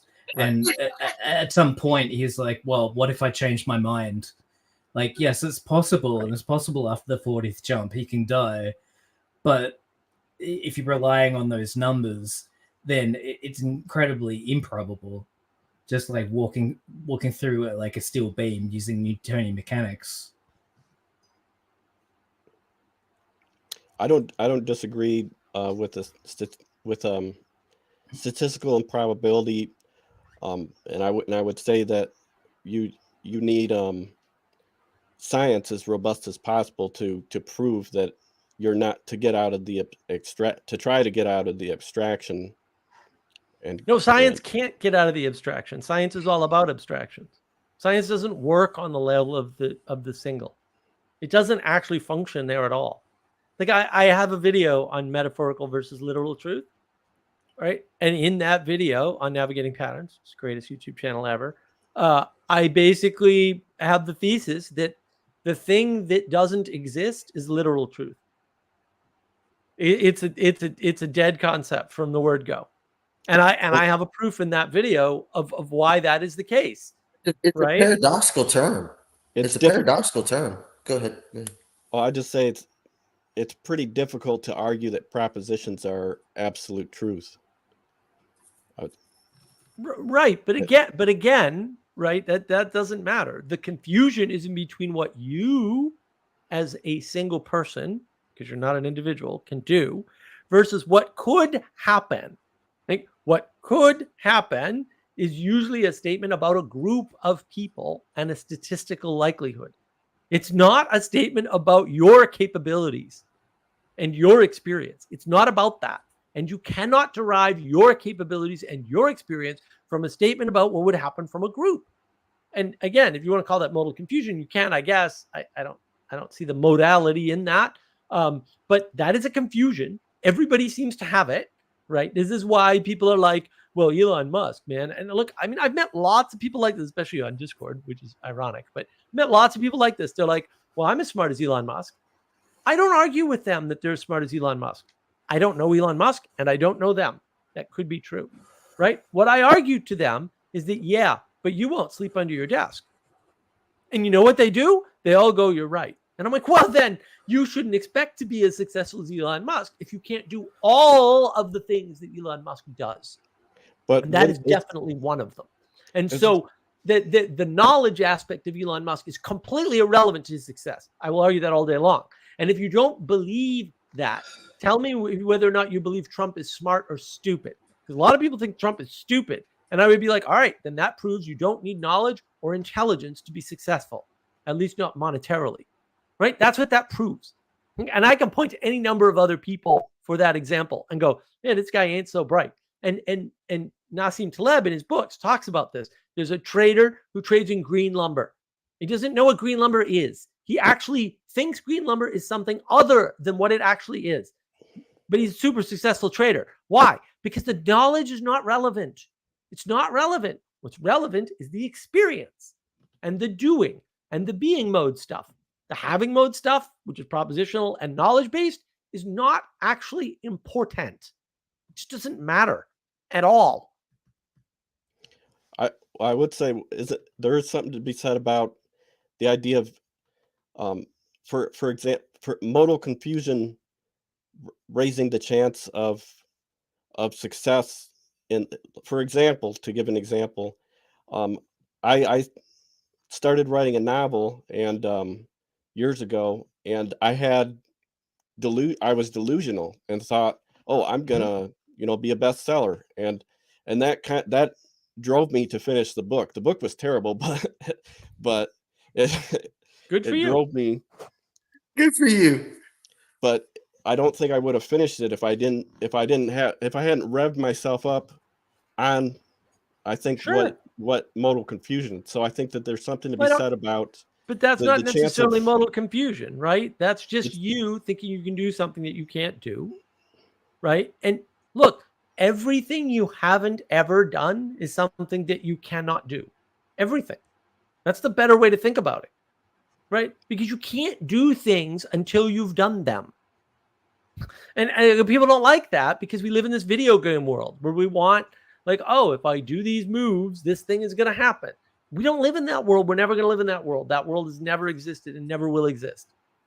And, and freaking Zuckerberg and his stupid, VR goggles all day long, it's still not going to exist. I worked in software for 35 years. Software's garbage. It's gotten worse. Whatever they're doing is not going to work the way they expect, and it's going to crash, and it's not right. Even in the VR world where we have the most control, it still isn't that world. It still isn't that world. And that's where people get tripped up. That's why I mentioned space in the monologue. Space is that place where potential is in existence, waiting to manifest. It may or may not manifest. It's a Schrodinger's potential problem, right? And to some extent, Schrodinger just recapitulated something very, very simple for no apparent good reason, and everyone's been stuck. And I have a Schrodinger's cat T-shirt, by the way, which is quite cute. But also, everyone's been stuck on a very simple point, which is, until actions are taken, things aren't manifest in the world, and therefore reality doesn't pre-exist. Reality is something that coexists as a result of your manifestation in the world, as a result of your action. What you do matters, to quote Peterson. Yep. So there was a thought I had earlier, so I'll go ahead and say it.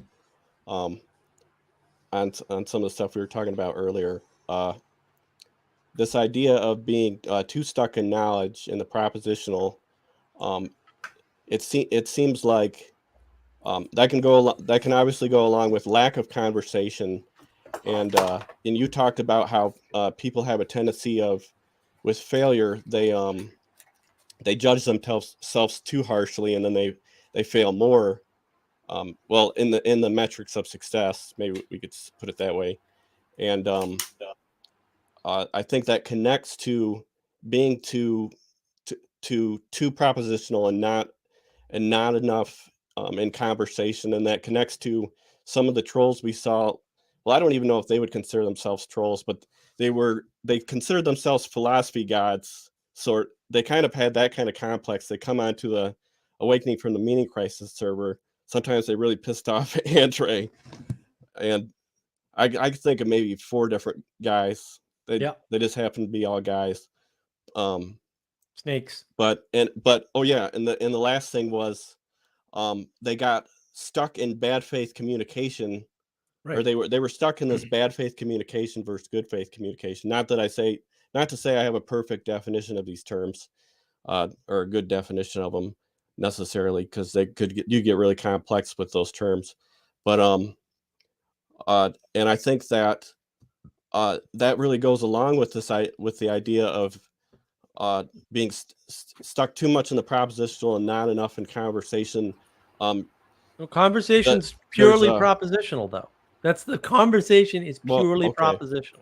That's the problem with conversation. Yeah, hold on. I think there's a distinction here that I just wanted to say one thing. This beating yourself up is like a bad faith communication with yourself, and it seems like there's some sort of relationship there. So that's how I was trying to put all that together. Yes, and Punk, you just, your last point was what I was going to try and Steelman, what I think Mark was kind of was misapprehending, was that his point, I think, was the propositional as in the abstract within the monologue, the inner monologue of here, versus the conversational as in participating in the Platonic dramatic dialogue, man. Like we were talking about, like participating in an organic community where the most ancient thing we do, Mark, is converse as humans. And so I think that's the distinction that you don't. But I don't think so. The most ancient thing we do is trade, and you can trade without talking.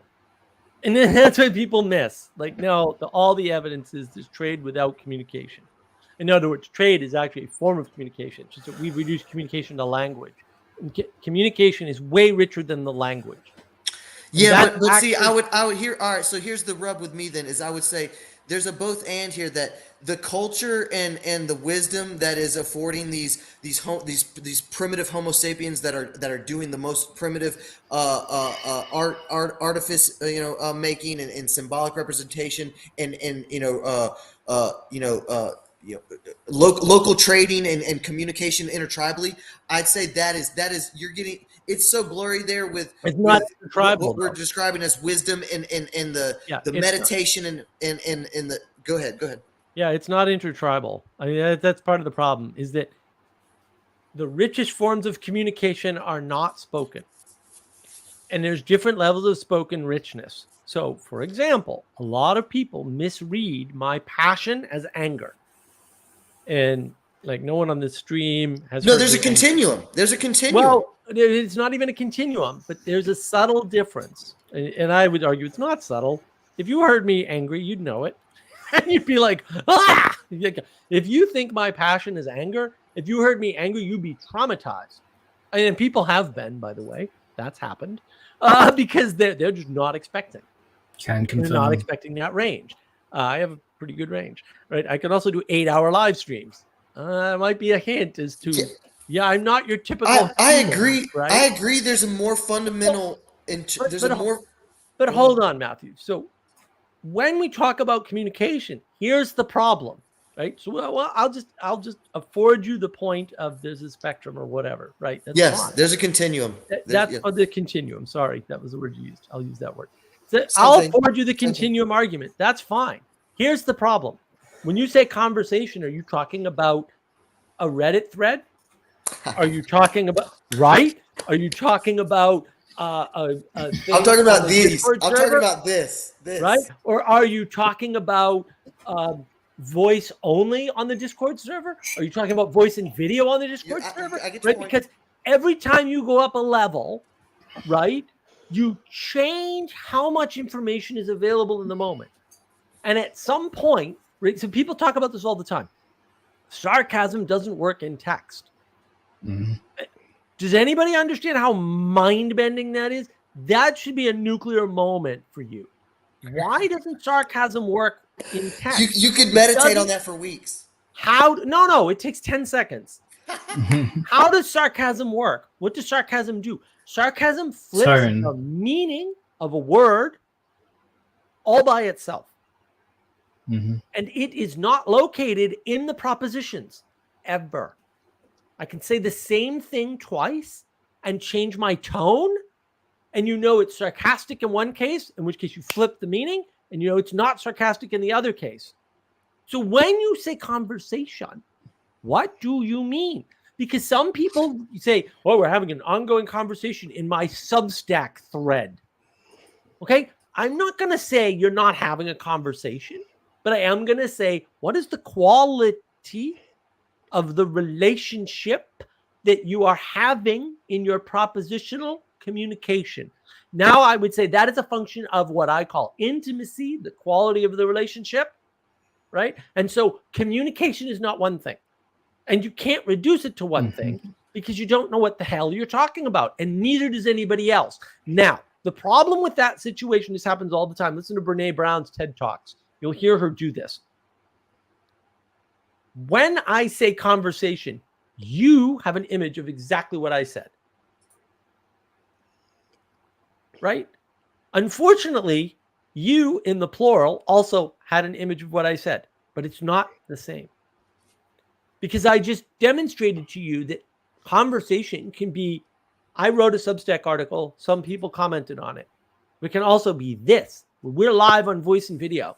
And those communication methods are so vastly different. There's so much more communication going on just because I have my hand and I can talk with my hands, and I do, right? That they're not equivalent at all. So when you say conversation, are you referring to a Facebook post, a Reddit thread, a Substack conversation, a text thread on a Discord server, Okay, a voice and video thing, or Mark. just a voice thing. Like But to ask him to refine his frame does not necessarily refute his frame. And I don't want to sit here and defend for Punk. I mean, he's a grown man. He can defend, you know, but you know, anyways, anyway. I do see your that's my point. So I right? want to. What I was thinking is, I was thinking of something sarcastic. I wanted to say that Brené Brown is a clandestine poet, and I also wanted to say that oh, what was it? Shoot, all right. It was something. Brené Brown is a sorcerer. It's a clandestine poet. It was A better. sorcerer.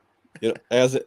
Okay, yeah, I don't think she knows she's a sorcerer either, but she's a sorcerer, and like she made up a scientific clandestine sorcerer. Crazy talk. Well, you are right. I need a better definition of my terms, but I had a lot of ideas in my head, and I was trying to. It was exploratory. It was more. I'm more exploratory than explanatory, and so I am myself more poetic than able to be understood. But if you're open to the possibility that the things you think you know, you don't know because you can't communicate them to others, that might be helpful to you in your journey to improve. Well, because it'll help you to realize that you need other people and that you need their feedback, especially their negative feedback, in order to do that. And just to, you know, I'm pretty disagreeable too there, Mark, but I do have a little bit of more of some peacemaker in me too. So let me just offer the olive branch here, because I think we can synthesize. And you know, you can push back on me, Mark, if you think it's wrong. But I think one of the things that we are highlighting, and this for you, Mr. Punk, it's funny because I don't see a real name, so I'm just going to call you Mr. Punk. You know, the more myth poetic kind of side that you were trying to articulate with is, I think one of the threads Mark is highlighting is the mysteriousness and the complexity of all that this thing is that we call reality and existence. I think that is a thread there, and I think that is something that we can all. I mean, it's just it you know, kind of can sound just humdrum, but you know, if as an adult, if, you know, in a proper contemplative style, if you really do take that into consideration and chew on it, man, this place is so much. It's that learned ignorance, man. That's what I the metaphor I like. Right. It's you know, surrendering that my periphery is. I don't know most of what the hell is going on, and so it's, you know, it's and then when you do, and then, you know, Mark's a great example, or just exemplified, is like, even when you think you got, you know, a hint of it, you can start tearing away and right. digging away, and it can be inexhaustible in nature, you know, with, you know, the frame issues and you know, different interpretives, you know, just a couple of the complexities you mentioned. Go ahead. I just when I was going back to that thought, I'm just trying to highlight a potential behavioral pattern I'm seeing where an excess of an inner monologue possibly produces more bad faith communication. Yes. So, yes, and I actually I got some of the people we saw on the server who I don't know, I had that kind of gut feeling that was going on. So, but I'm not saying that I have a great definition of terms when I'm throwing my ideas around. But you gotta be able to consider certain things, right? I think. But hold on, you gotta consider certain things, right? We tend to believe that, say, everybody who's attracted to John Vervaeke is a good actor, that they're capable of understanding his work and engaging, right? And that they have good intent and that they're sane. And those are all bad assumptions, right? There are plenty of people who are not sane. Like, they're not at all. They're on medication, right? Like, they're seeing therapists, right? And that those people, psychologically speaking, in the psychological literature, some of the actual scientific psychological literature that's actually done is real science. In any group, without a leader or with a weak leader, the most psychotic will take over, right? And because people are allowed to run rampant, and if you don't kick people out, the super egalitarian left right now is with the that's right. Well, that's exactly what happened, right? It's exactly. If you want and hey, I just want to offer one more. Can I offer one more note of synthesis here a little bit and kind of tie a loop here? Is I think you're onto something, Mr. Punk, in that my intuition with it is that letting that inner monologue run rampant is also a heuristic of not this to tie back into Mark's point of, you know, the needing to participate in the Sangha and the distributed cognition is, I think that's a heuristic of you don't have a healthy community that you're participating in. Thus, it's a heuristic for you exactly what you're saying. It's going to enable and encourage a bad faith stance. And good faith, it's like, you know, good faith is, this is what I would say is good faith is carrying a lot there. You know, we could investigate what the notion of good faith is for another 30, and Mark might say it's take 10 seconds, but you could, I think you could investigate it for a good while. My intuition is that it's a marker that goes along with someone who's participating in a healthy community, distributed cognition. Yeah, right. But good faith is an abstract concept. And the problem is that people throw it around. It's like, it's only knowable in hindsight. Okay. Or with research. Like sometimes you can, so for example, you can look at John Vervaeke's discussion with Nathan Orman, digital gnosis. And you can say, okay, why did he do that discussion? And he says why he did it, because Nathan apparently had this wonderful pushback and critique on Twitter. Okay. Unfortunately, John didn't do his research, right? A little bit of research, and Jacob did, interestingly, good for Jacob, right? I said, go look at the guy's channel and just watch one of his videos. And you tell me if he's a good faith actor. And the thing is, his entire YouTube channel is anger and resentment porn. That's what it is. There's nothing else on his channel. There's no good faith discussions with other people. There's no videos where he's not either angry or fomenting anger. Jacob didn't even watch the videos. He looked at some of the titles and he said, this guy's not a good faith actor. It was knowable that he was not a good faith actor. I would argue he couldn't have been. His conversation with Vervaeke was a disaster. It was clear that he never read any of his work, didn't know any of the science involved, and never bothered to do his homework. Now, had anybody from the Vervaeke Foundation asked, which they most certainly did not, they would have known Nathan came on to his server and he had conversations with us. Or they weren't really conversations because he was in bad faith the whole time. He came into the freaking meditation hall and called us all cult members.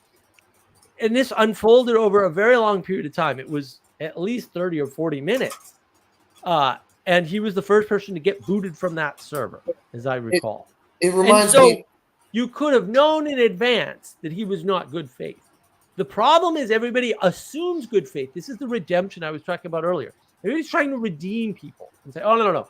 He's good faith because he once said a reasonable critique of my work that I found interesting. That doesn't make somebody good faith, dude. It just doesn't. That's not what good faith is, ever. And we use that as a proxy to say, oh, if somebody comes in good faith, you wouldn't know that ahead of time. That's a useless statement. Yeah, if somebody had come in good faith, that would have been great. But if they don't, you're screwed. And you don't know in advance. And you fool yourself by using words that way into believing the world is a certain way when it's absolutely never that way, ever. There's a bunch of stuff you can't know in advance. You don't know when you go into a Discord server if the people there are sane. You don't know. I've been on a Discord server where none of the people there at the time were sane. I've seen that. Well, this is the internet, man. If I was running a Peterson sphere, I almost would want to make it like Peterson sphere / philosophy, because I'd want to pull in. I would want like a portion of it, as long as it's all within moderated within legal boundaries. I'd want a portion of it that's only moderated within legal boundaries. I'd want to capture the insane people so that I can maximally increase my distributed cognition potentially. But I want to keep them there. I want to get them totally censored. No, you don't. No, that's a mistake. This is just a constant redemption idea. You don't want to do that. Every internet community throughout history, and I've been in tons and tons of them, that does that blows up immediately. Immediately. That's actually how we got sort of booted off the server over there. Where my brain went was and I think they were PVK was talking about a little bit, touching on this a little bit today on a live stream, was it's the issue of discernment. And I think the Christian move is to judge a fruit by, or judge a tree by its fruits. You know, Fruit. judge it by its fruits. So in that, and there's an embodiment and an action. There's you know. Well, then you take an action, right? Like you see what's going on, and then you flip over the tables because you know what's going on is wrong, and then you submit to the authority, and you know, you have the bad result, And I right? think which gets turned into a good result ultimately. And there's nothing wrong with that pattern. That's, we'll say, the proper pattern of the world. I think that's probably correct, or at least it's the best story ever told, or something. I'm fine with all that, but also discernment was had, action was taken, and people were excluded. And that has to be the case. You do not maximize distributed cognition by distributing it too far. Just spread it out, cause a flood. And you can't live in a flood. That's the problem. You actually don't want that. You want the opposite. You want something that is focused on the things that are important, because there's lots of stuff to focus on. Okay? And this is the relevance realization argument that John makes. And I'm a fan of relevance realization, but I don't believe it's a solution to a problem, or definable, by the way. Doesn't matter. The point holds. There is a relevance to things, and there is a hierarchy in that relevance. And you need to realize or discern, right? So I would say relevance realization wrapped up in discernment, right? And values, right? Because relevance is values and realization is discernment, all right? Roughly speaking, not exactly, pretty close though, right? that landed. You need to be able to do that, right? You need to be able to figure out what's more important and what's less important, and exclude the things that are less important in some cases, or of no importance. Yeah, here's where, and this is something I've actually been wrestling recently, so this is kind of good that this is getting brought up for me. And this kind of can go right in with discernment. Is that I think there's a tension, you know, this tonos that JV's always talking about, of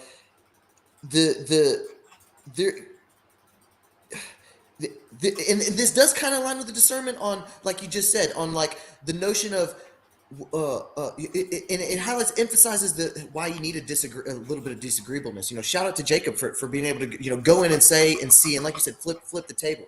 But anyways, there's a tonos there of you know, doubt. Give. There you go with the good faith. It goes with good faith, of giving the good faith, and then also saying, hey, no, I have a standard. I'm going to protect and put up and value that standard, and make someone pass, you know, through the gates, or pass the meritocratic hoops. But anyways, there's a tonos there of the humility. Okay, the radical humility that Christianity, and the Socratic humility is like, you know, it's where I think there's, you know, it reminds me of the notion of JV gets, where people say, you know, Socrates said he knows nothing. It's like, okay, but Socrates says he does know certain things. It's like, where I've been stuck is I want to embody this radical humility, and I think it isn't an existential stance. I think that might be where the line is that might be the rub, is I'm getting it in this propositional abstract blurriness where it's an embodied existential stance. But this radical humility versus, no, me and my community need to have that thing that we're saying, this is what we're doing, guys. This is our standard, guys. But I don't think there's any such thing as radical humility. I think that's like, it's only radical if you're trying to be an individual, right? Then it would be radical rebellion. And those people love rebellions. Okay, but what about within a community? What about humility within a community to afford a high distributed cognition? You can't get in a community without humility, right? Okay. They will kick your ass out. Okay. Right? And you'll get upset maybe, but like if you're getting kicked out of communities, that's on you, dude. Like you need to submit. It's that simple. Like you need to be able to follow the rules. And if you can't follow the rules, you can't get the benefit. It's that simple. It's a trade-off. And if you're not ready, willing, and able to make that trade-off, you have a problem. And the problem is you. You know, Peterson talks about this. Like if it's all women, it's not all women, right? It's you. It's the same. Okay. It's the same principle. I think your move then is that the greater good is not on me as an individual anyways. It's on this community that I'm participating in anyways. So it's almost a moot point in that so this radical humility is that you're going to be humbled. You're going to be humbled by participating in a group, no matter what. It's almost an implied thing. It's right. human is close to humility. From the dust back to dust. It's from dust to dust. I think your point landed, Mark. I'm enjoying this conversational jujitsu with you. So, question I have for Mark. So even though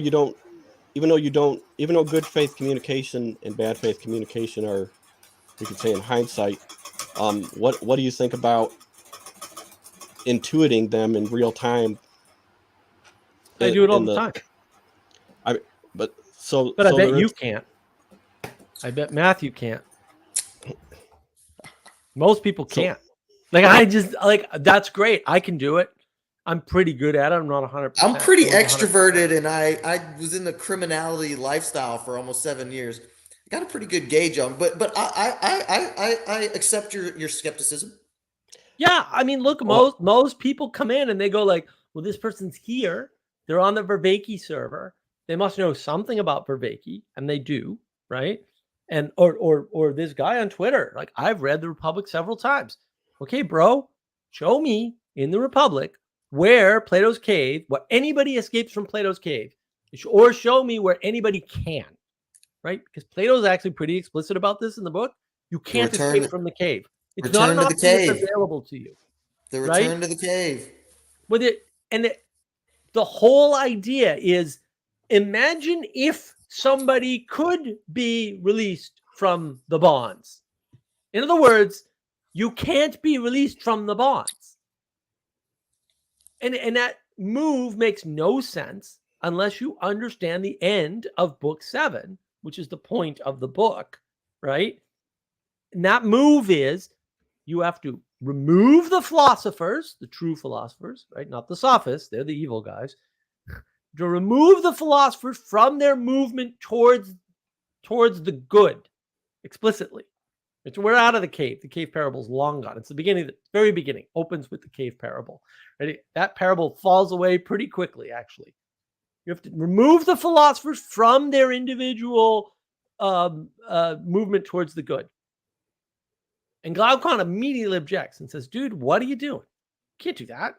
They're moving towards the good. By definition, you can't remove them from moving towards the good. By definition. Right? Like, he objects immediately, and he should. And Socrates goes, and he does this many times in the Republic, by the way. But wait, dear Glaucon, you already agreed. We're not doing the good for the individual. We're doing the good for the city. So the point of Plato's cave is actually, no, you're trapped where you're at. Get over it. And you're a jerk. And you're a jerk because when the philosopher comes down to the bottom of the city and sees all the things that are wrong, because he was nearer the good than you were, he sees these things and he goes, this is wrong and that's wrong and this is wrong. And we can make your life better. We're going to make these changes. Those people throw rotten stuff at you and jeer at you and say, you suck. That's the point of Plato's cave, book 7, guys. That's the point. The point is, even if you're the good and you do the good, you are not going to be appreciated for it at all. Therefore, you should expect no accolades. And oh, by the way, we're all trapped where we're at. That's the point of book 7.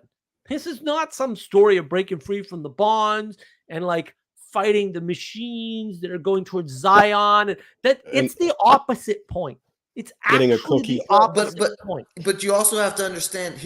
I would agree 98.9% with what you just said, Mark. And I just want to highlight, you have done the best critique of the individual in this little hour and a half. You have just destroyed any philosophical notion of the substantive notion of worthiness of the individual. But I would say also, Mark, you have to also take that section of the Republic in the whole of the story, right? Oh yeah. You can't. Okay.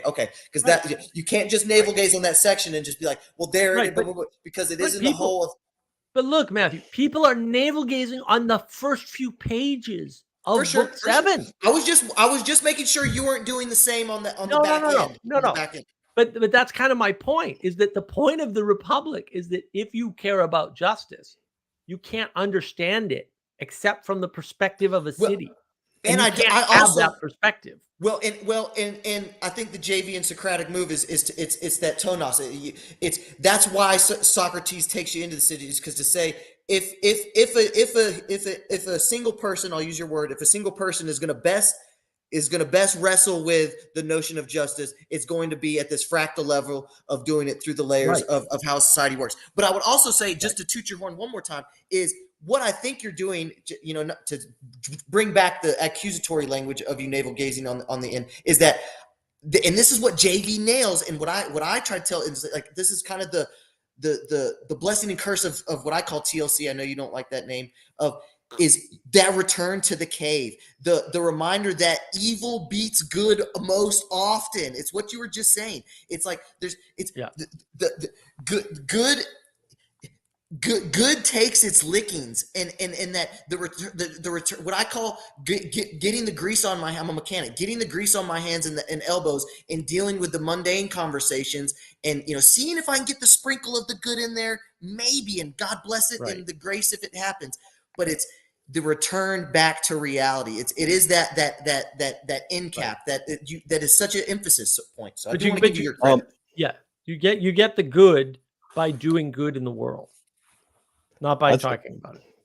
I just want to say, and not by the accolades, right? There's not the accolades. It's right. Yeah. Andre, have you had any thoughts? I know we've been going and going. So just wanted to. Oh, I don't know. You got any thoughts, Andre? Not yet. I'm just trying to keep along with what's being said. Okay. Good. You're good.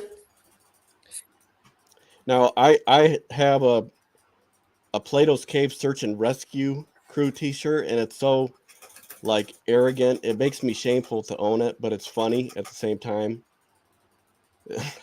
which is why I bought it. That's fine. And then I also have Plato and Socrates with sunglasses and the Matrix code behind them. I love that shirt. I'm a huge fan of the Matrix. It's just the most terribly subversive and evil movie of all time. But I still love it. I still watch it. It's just like, man, the messaging and signaling in that film is so deeply flawed and wrong and bad. It's really bad. But someday Jesse and I are going to go through the whole thing and like just point out to you a bunch of stuff that you probably didn't notice, and like, it's bad. Vicky kind of ruined it for me. Because he said they're killing humans, and I was like, wow, he's right. They're like even though they turn into Agent Smiths, they're still. It's like they're not as heroic. Collateral damage, right? Where do you get collateral damage from? We'll get unrepentant collateral damage from the idea of an individual, from the idea that you could be plucked out of the machine and just placed somewhere and be an individual with, did you notice? Think back to the scene where he wakes up, right? He's been plucked from the Matrix, from the machine. He wakes up, and what does he see? He sees a bunch of people of different sizes, different colors, different accents, all together, working together in a broken down, disgusting, dirty ship. It's kind of ugly symbolism. Mark, I got a question for you. Are you familiar with Malcolm and Simone Collins, the pronatalist couple? It's on YouTube. The two evil snakes who are doing the Vervaeke Ritnar thing. Only enough to know that they are fundamentally evil. Other than that, no. Are you talking about the husband and wife pronatalist couple? Are you talking about the two lesbians, one of which pretends to be a man but is clearly not? Is that where we're at? Rare. You are just too funny, man. You are too catty, dude. Come on, people take this stuff as like, well, I guess it's your beat up every day in my school so badly that he wouldn't live. He wouldn't survive. I'm sorry. Anyway, I find them very interesting. I find them, obviously, they're super, super intelligent. I just Well, they're wrong you about know what? Catholicism, though. Like they just make ridiculous statements about Catholicism that are just Yes, so. yes. I actually, Mark, and this is, and I'm coming to, as I engage with you, I think I'm probably less read than you are. Um, I'm fairly unread, but I will say this: they've, even to my ear, they've made a few where I'm just like, whoa, I could push back way hard on that, like not even push Yeah. back like 180 Yeah. degrees, like what stuff where I When call it. nobody is pushing back on them, right? Yeah, And so that was one of the things that I think old Sam Tinneman got was like, hey man, you had a chance to really kind of wrestle with them, and you didn't must wrestle at all. But Right. anyway, my thought with that is that we're acknowledging the frivolity, the fictionality of the story of the individual, right? And I think like I said, I think the Jacob point is that, with the Pajot move nested, in this certain narrow light, it can be a useful kind of a notion. But so with this community, society, civilization that we are participating in now, the monoculture as they diagnose and call, and so it's like, what do you see? I mean, I just kind of want to pick your brain a bit, if you want to riff on that as a community at large, as what is the temperature today, or what do you make of what they're trying to do as this couple, these two single persons, but are like, they're looking into like multi-generational, make a religion that's not a religion, so like, right, very it's all the same project, right? Yeah, I find it what fascinating. I don't know where I morally, judge it yet. Go ahead. Well, so what I see is the same pattern over and over again, and everybody thinks they're doing a different project. I'm like, no, you're literally doing the same project. So yes, I kind of agree. You can look at PVK and Vervaeke's latest conversation, and I have a bunch of notes on that, and I'm probably never going to share them, right? Because they're just like, what are you guys talking about? You're lunatics, because they are. And you see that they're on the same project, right? Vanderklay all along has known, because he talked about this over and over again. My denomination is going to touch the third rail of women again, right? It's already come up. And then when that happens, it's going to split like every other Protestant denomination has. He said this explicitly, right? And so that happens. And now where is he? He's in domicile, right? For sure, right? So what is his, well, we have to rebuild this. Okay. That's Ritnar. He's a Protestant. Of course he's going to do Ritnar. That's what Protestantism is. It's religion that is not a religion. It's the same project, right? And so that's why he likes Vervaeke, because Vervaeke gives him the scientific cover, and Protestants love scientism. They're freaking blowing my mind. People. You are blowing my mind, Mark. Right. So you see that pattern, and then Simone and what's her name, Collins, because they're both women engineers, I can tell, come along, and what do they say explicitly? Well, we need to build a new religion. They say this. We need to build a new religion to save natalism. What kind of lunacy? So they're on the same project. All three of them are on the same project. I'm not going to give myself the credit that you just did with the brilliance you just outlined, but I gestured toward this in a stream where I said TLC. I know you hate the term TLC. I'll keep doing these caveats, but I said that I gestured that TLC is a mere fractal. It's just we're not doing anything special. We're just doing something that all these other communities. And I think that's right on. Is what you're saying is that once you see the pattern, it's like, hey, it's these people dealing with the domicile that the modernity of flood, the flood of. It's fracturing, right? That's why it's the corners within the corners. The right? fractal. The corners within. Then you don't have a corner. The fractal of fragmentation, and that's so Protestant, right? But it's not fractal. That's the problem. It's not actually fractal. That's why they like Peugeot's work. They're trying to redeem their project of rebellion. It's anti-fractal. It's wow. It's the wow. And that's the Protestant move, right? They go, look, we've splintered off, but we're really just a fractal. And it's like, no, you're a splinter. You took something and you went bang. Okay, but all right. Well, here comes my question, and man, I'm at the edge here, Mark. So we're really dancing and playing. So give me some. The Christianity in me says, is this the mystery of the resurrection? Is this, if something is dying, if there is a community, if there is a body, if there is an entity, if something is decaying and spazzing in death throes, where is the rebirth, the regrowth, the renewal? Where does the eternal story? Well, that's the if there is problem. And this is why I don't like the TLC moniker, right? Because naming it implies a body. But what if it never had a body? Then your name is just wrong. And that can happen. Like I make up names all the time, just as a matter of course. Something I do. Right? And so I make up stupid names for things all the time. You're a wordsmith. And I am. Thank you. Yeah. But not all names are correct. Like the fact that you can put things together into new words or new phrases doesn't mean they're accurate and precise enough to represent something that is unified. And the thing with TLC is it is explicitly do your own thing.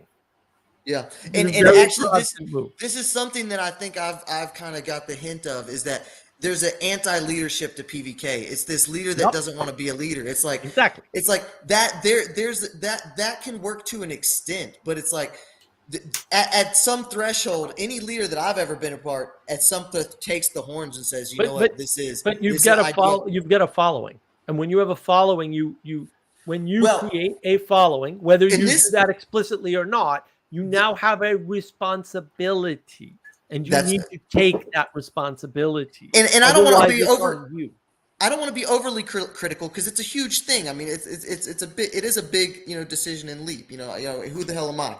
I'll give him the credit and the good faith there. But I do want to say this is that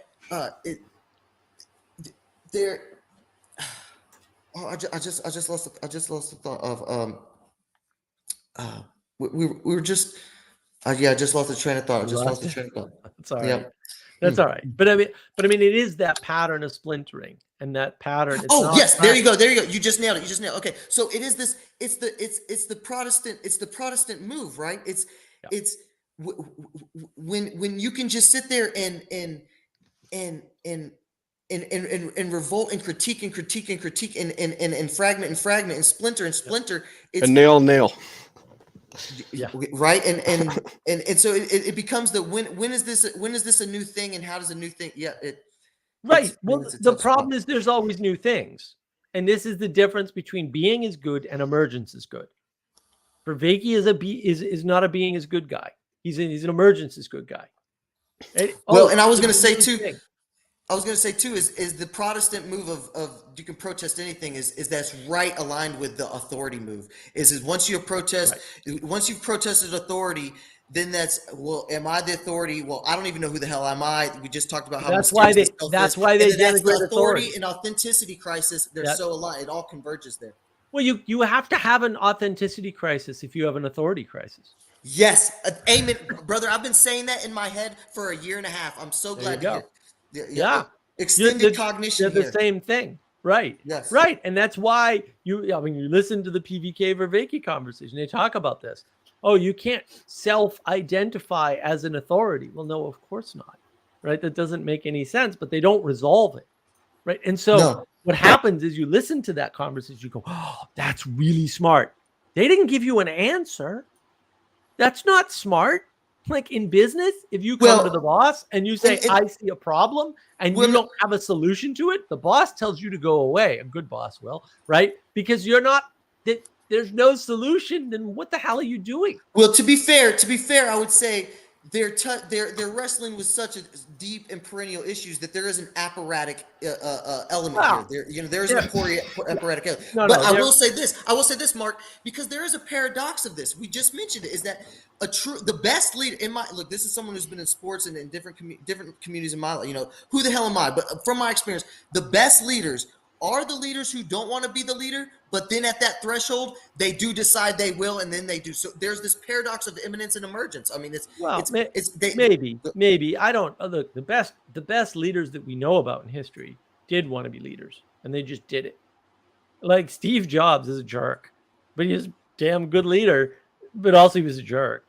But The iPhone Well, changed the world, man, I'm for thinking of better the or for worse. Cincinnatus, the George Washington thing of Well, that humility thing of saying George the best. Washington wanted to lead the army, and he made sure it happened. And his humility. Look, I'm not saying he wasn't humble. I'm a huge America First Okay, guy. but He probably here's what I was, would say, Mark. but Would you at least recognize? Would you Hitler was a at least, jerk, but he was a good leader. yeah, also. would you at least recognize the messiness of how a leader comes to be? I mean, it's not just this easy. You don't just snap your finger. I mean, I think because that's the end of the other end of the spectrum is you don't just will it and say here's a leader, because then that's some of them. Well, no. See, I would push back on that. I mean, Peterson talks about this. Hitler knew what he was doing, man.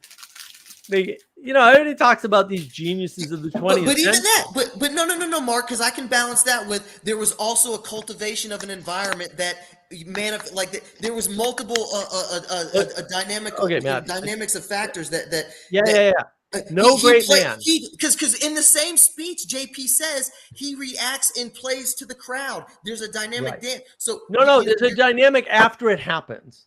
The getting of the crowd and the leading of the crowd is still an act of will.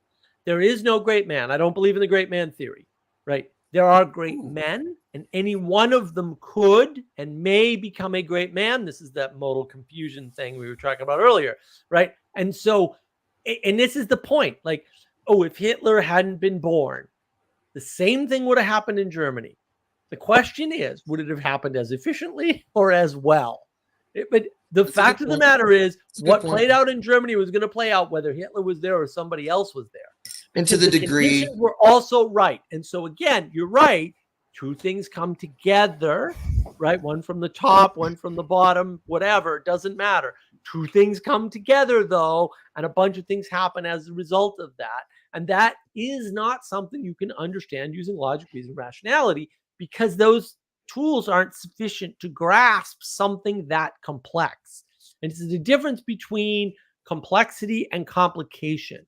We tend to reduce things to complication. I've got slides on this. I'm going to do a video on it. We tend to reduce things to complication and then think we're smart about them, when in fact we're not even solving problems. And so it's all well and good to say grief is a perennial problem, but there's no solution to grief, so it can't be a problem. And by the way, the fact that the perennial pattern of grief exists doesn't tell you how to deal with it. Now, when you hear Vervinky talk about that, you go, oh my God, that guy's so smart. And that is correct. But he didn't give you a solution to anything. But this reminds me of the quote, not to be self-referential here, haha, but I wrote a quote here earlier about man and solutions and tying it into knowledge with your notion of, I think can be a modal confusion of to ever think we were here for that, Mark. There it is. And so now I'm not saying that you're saying that, but I am saying that to think if JV's offering that, or to someone to go into that, I think then there's a valid critique there, because I think that it could be the modal confusion is that, man, I don't know if we ever, I think, because here's one of my big radical stances is that I think the ancient sacredness, the ancient sacred notion was this learned, this reality is so complex, our understanding is so minute, is just the proportion is completely ridiculous to think it's the other way around. It actually kind of goes to your point of just like the amount of knowledge we have is so minute that to think it's that valuable is just it's kind of ridiculous anyways. And so it's I would just So it's go ahead, Punk. Go ahead. So it seems kind of like our pretentiousness or you could say pretentiousness kind of breeds more perception of failure and less action, and that goes along with RT&R, and that goes along more broadly with our lives, with us. I failed to do so many things. I tried lockpicking and crocheting the same year, and it was a year of long metal sticks. Well, not the whole year, like a very short amount of time. Right. But because I've identified with this label of polymath, and so basically what that means is getting extremely frustrated by pursuing more hobbies than I could ever master. Exactly. Well, see, and that's the thing. I Right. enjoy it because it gives me a story to tell about how Very I feel. funny, Punk. You're very Your funny. emergence is good. You got the new thing. Oh, novelty, right? We like novelty. I mean, that's how the attention mirrors work, right? The attention mirrors are all about giving you lots of novelty, and that's why we like them. And there's nothing wrong with some novelty, right? But too much is a flood. And there is the discernment. And that's why you need discernment, because the reason why everybody feels like a freaking failure is because we're holding up people like Elon Musk and saying, well, Elon Musk is smart and that's why he has money. And then we're telling everybody they're smart, in some cases by sending them to college. And look, say a lot of things. I'm not a fan of college. I didn't go to college. I don't care about college. I think all colleges should be burned down now because we just gotten to that point and now I'm there, right? But Alexandria Ocasio-Cortez has many skills. She is not smart enough to have graduated college. I'm sorry. She isn't smart enough to have a degree. But we gave her one. And that's on us. Two things. One is Boston University should give her her money back because they lied to her about her capabilities. They should become unaccredited immediately to give any kind of degree to any kind of person ever again. That is for sure. This isn't going to happen. I know it's not going to happen. We don't live in a perfect world. We live in a fallen world. This is Sorry, but what skills does she have? Because I don't bartending. This is the alt-right notion. Oh, bartending. The Okay. purpose of the system is what it does. No, she's but bartending is a legitimate set of skills, but it's a reflection of a bigger set of skills, which is the ability to relate to people in a way that they find attractive and interesting, right? And so that is perfect for a politician. Perfect for a politician. Now, you could say whatever you want about her intelligence level or anything else. She's certainly successful. She's able to do things that other people cannot do, right? And she's leveling her skills as super bartender or however you want to frame it. And good for her. Like I don't harbor any ill will towards that. I might harbor a lot of ill will towards her political attitudes and her thoughts and her statements when she's making public statements that lack intelligence. Those are specific critiques about specific instances. But at the end of the day, she's a successful politician. And any way you measure it, she managed to pull off those 2 freaking elections in spite of all of her other deficits. There's something there. And that's great. Good for her. I wish she weren't in office for various reasons, right? But also she's in office. Those skills helped her. And when we don't appreciate that, when we say well, Donald Trump's a narcissistic buffoon, even if that's true, the fact that he became president says something. And you can't discount that and say the thing that matters most is narcissistic buffoonery over all other things. No, it doesn't.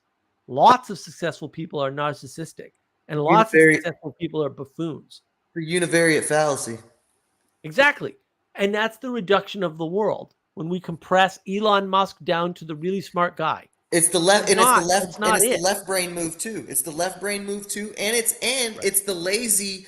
I don't want to turn on my cognitive resources, my neurological, physiological resources. I want to categorize and sort you quickly and deal with you quickly. Yeah, but maybe it's not laziness. Maybe we can't. And this is what nobody's talking about. Nobody's talking about cognitive load. We have a cognitive load. Okay? My cognitive load and your cognitive load are definitely not the same. Need for cognition. Cognitive load has different aspects, right? The thing that I can do, if you want to put it in Vervaeke terms, and I will, please. I am a master relevance realization machine.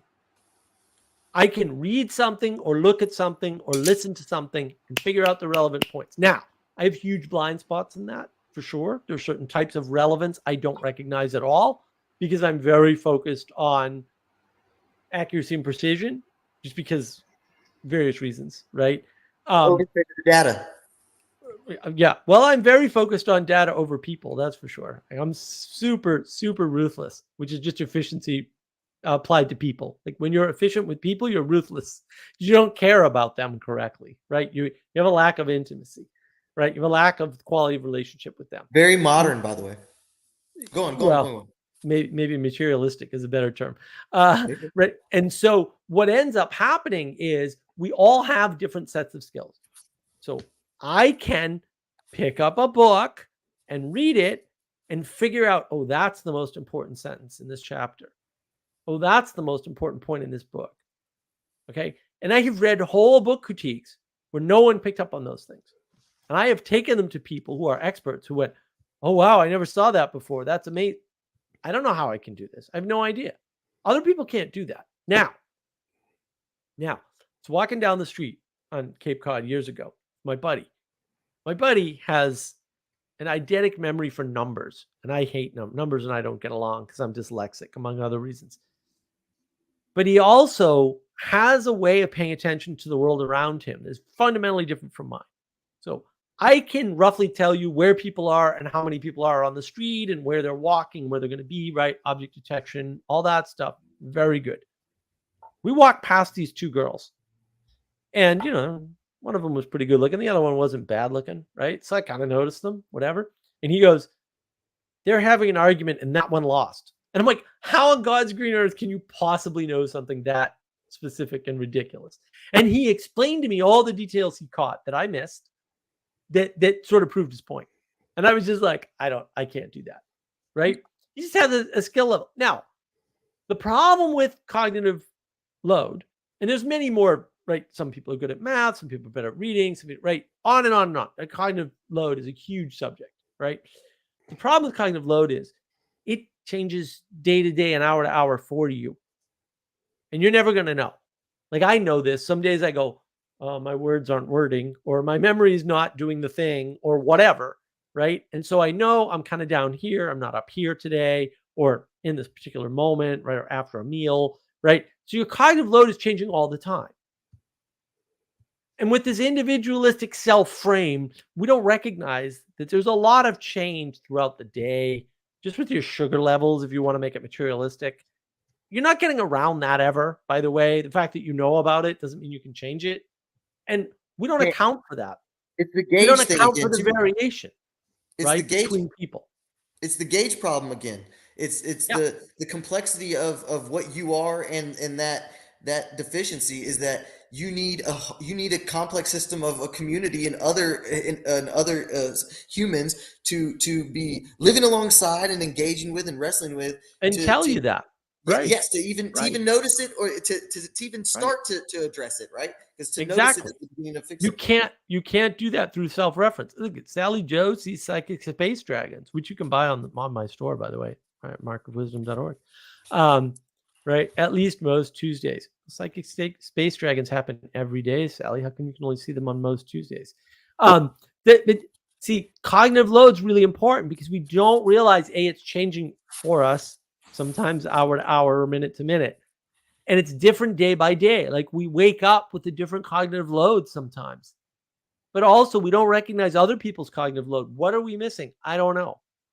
I have no freaking idea. Well, and even I don't know if this is exactly tied to it, but intuitively my mind goes, is the Vervaeke psychometric that he always brings up as need for cognition. So even by your fundamental disposition, I'm going to be able to handle different cognitive loads, and right. I'm going to react to the emphasis and the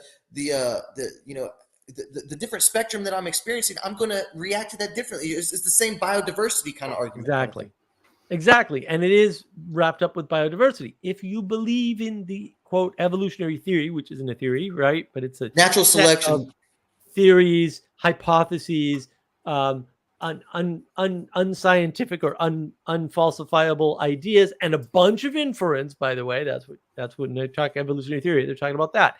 If you buy into that, and I think evolutionary theory is true, roughly speaking, then equality is the enemy. It's evil and it's bad and it's wrong. If equality is true, then evolution is false. Period. And all of it too. Like actually all of it. Provably, by the way. And nobody talks about that. Like you can't have both. And so if we're not equal, if my cognitive capacity is not equal to your cognitive capacity, what does that mean? That means our perception of the world is fundamentally different. There's nothing wrong with that. This is the elephant problem, right? Where you feel the back end of the elephant, I feel the front of the elephant. We infer elephant from talking to one another poorly. Yes, that's true. It's unhelpful to know because it doesn't solve any problems. Cannot solve a problem. It can just, if we're open, engender the humility for us to grow. That's what it can do. But if you're not using it that way, I think the mistake is thinking you're going to have a solution. I think you nailed it. Is engendering the stance that optimally affords transformation. I mean, bam, like that's the money. That's the money we're all aiming for. Go ahead. I've known that Vervaeke. I'm gonna probably hit the hay here, but I wanted to say a couple things. I've known that Vervaeke has sort of put that in different terms, but basically, it's kind of this conversation's kind of helped me that I don't want to say it's like an absolute, obviously, but my reasoning has really made me less successful in the pursuing things I want to do, like you could say overthinking, but you think that you're being I don't know, you think that you're being wise when you're actually your metrics you just have almost subconsciously you're just driven to measure, and it's screwing you up. yes. And you're Well, getting you're less told that done. you can, and But you're told that you you said should, right? And perfect you're is the told, enemy of better. yes, exactly. Exactly. The And perfect the is other the thing I enemy of wanted the to better. say before I get off is Matthew or anyone interested, there's a couple good you might already know about them, but there's a couple of good books by Catholic mystics. The Cloud of the Unknowing, I think, and The Dark Night of the Soul, or The Cloud of Unknowing. If you haven't heard of them, I think to me they're probably some of the best books by Catholic mystics ever written. But I'm not a master scholar in that or anything like that. And I'm like I admitted earlier, I'm fairly underread, so I'll definitely write them down. Then, man, that's awesome. Thank you. It was awesome meeting you and talking to you, Mr. Punk. Oh, it's been great talking to all of you. They're part of my anti-library with most of the books that I bought and don't know if I'll ever get around to reading. Good. But I'll talk to you guys later. Good night, man. Good to see you. Thanks. Have a good one. Thanks for coming on. Yep. Yeah. And I think a part of the problem is it's not overthinking. It's close to overthinking. What is over expecting, right? It goes right with predictive processing. Exactly. We're over Right into predictive expecting processing. that we can predict something with a level of accuracy and precision that we cannot. And then when we don't meet that mark, we feel like a failure, right? Because we've defined success and predicted how to obtain it. And that is a mistake, as we covered 2 weeks ago in the live stream on success. And that's where people get wrapped up. They get wrapped up in this idea that they can expect a certain set of results. I think that ties into the fundamental point we just hammered too, is that a part of that stance that will allow this transformation and is not seeking solutions and answers is just that. I think that's the humility where you're giving it up, right? Giving it up, where it is that expectation of an ability to predict the world well enough to meet some arbitrary standard of success or measure of success. You have to give that up and just do things, right? Yeah. Because that's how you learn. You learn by accepting errors and mistakes, and not by predicting outcomes and favorable ways of doing things. So here's where, and this would just be the disagreeable kind of devil's advocate, because I agree 100% with what you just outlined, what we've just outlined here in the past.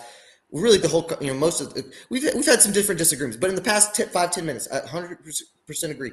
But here's where I would try and kind of defend Mr. Punk's point a little bit again and push back a little bit, is that, but we are in the situation today, Mark, where modernity has happened. This notion of the individual, the atomized, marketed, packaged, out for consumerism in the machine.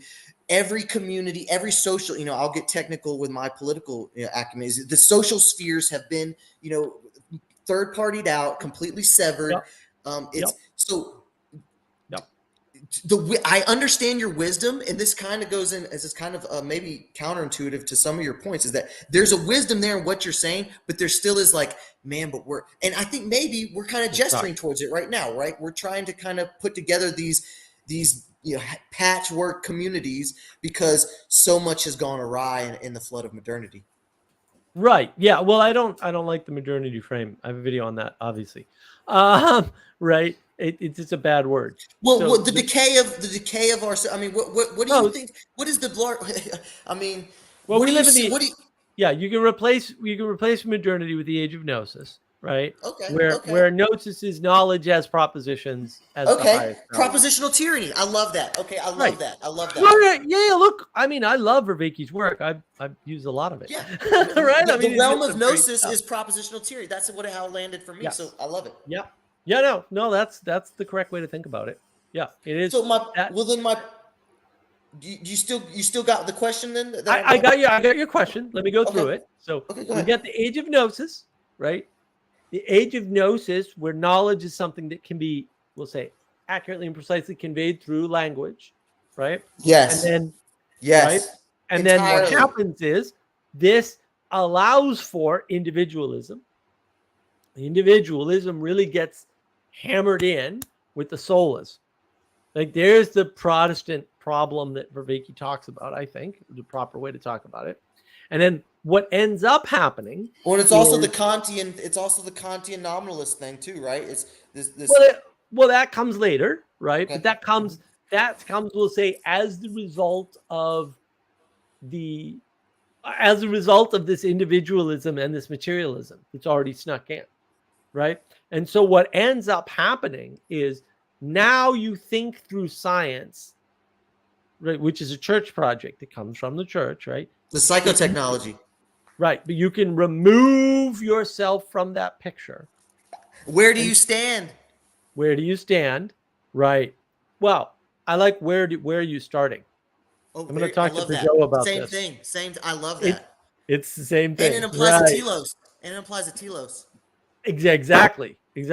But it I don't want to interrupt you. I don't want to interrupt you though. Go. It helps you to find the creation deniers, because that's the problem. There you go. Yeah. So when you have that, so you've got the individualism and the materialism, right? You've got this age of gnosis stuff going on. It's creating the environment for individual materialism. And then you've got like Immanuel Kant coming along, and you've got this science tool that, when you read, say, the Enlightenment philosophers, there's nothing wrong with what they're saying, but it's all couched in God. And you can go, well, they're deists, whatever. I think it's a garbage term. I think it's false, whatever, right? When you remove that, when you try to science it, when you say, oh, we can remove science from that, you create the objectivism. And of course, I have a video on that, right? I'm following. Materialism, individualism, objectivism, the three great evils of age of gnosis that are enabled by age of gnosis, which propositions as the highest form of knowledge, and knowledge is the highest value, right? Whoa! When you say it like that, then the critique of knowledge is obvious. Look how much the Platonic and Vervaeke has infiltrated me. As soon as you said it like that, as knowledge is the highest good, I immediately was like, oh, hell no. And that goes back to our earlier part of the good, intrinsically good. Boy, is this Socratic. This has been lovely, Mark. This has been good. Lovely. I'm glad to hear that. So now your critique is correct, and I think it was a proper critique. We're swimming in this soup, like we're in the age of gnosis, baby, and we're deep in. Like we're not on the shallow end of the age of gnosis pool at all. The age of gnosis is like that's where World War I came from, baby.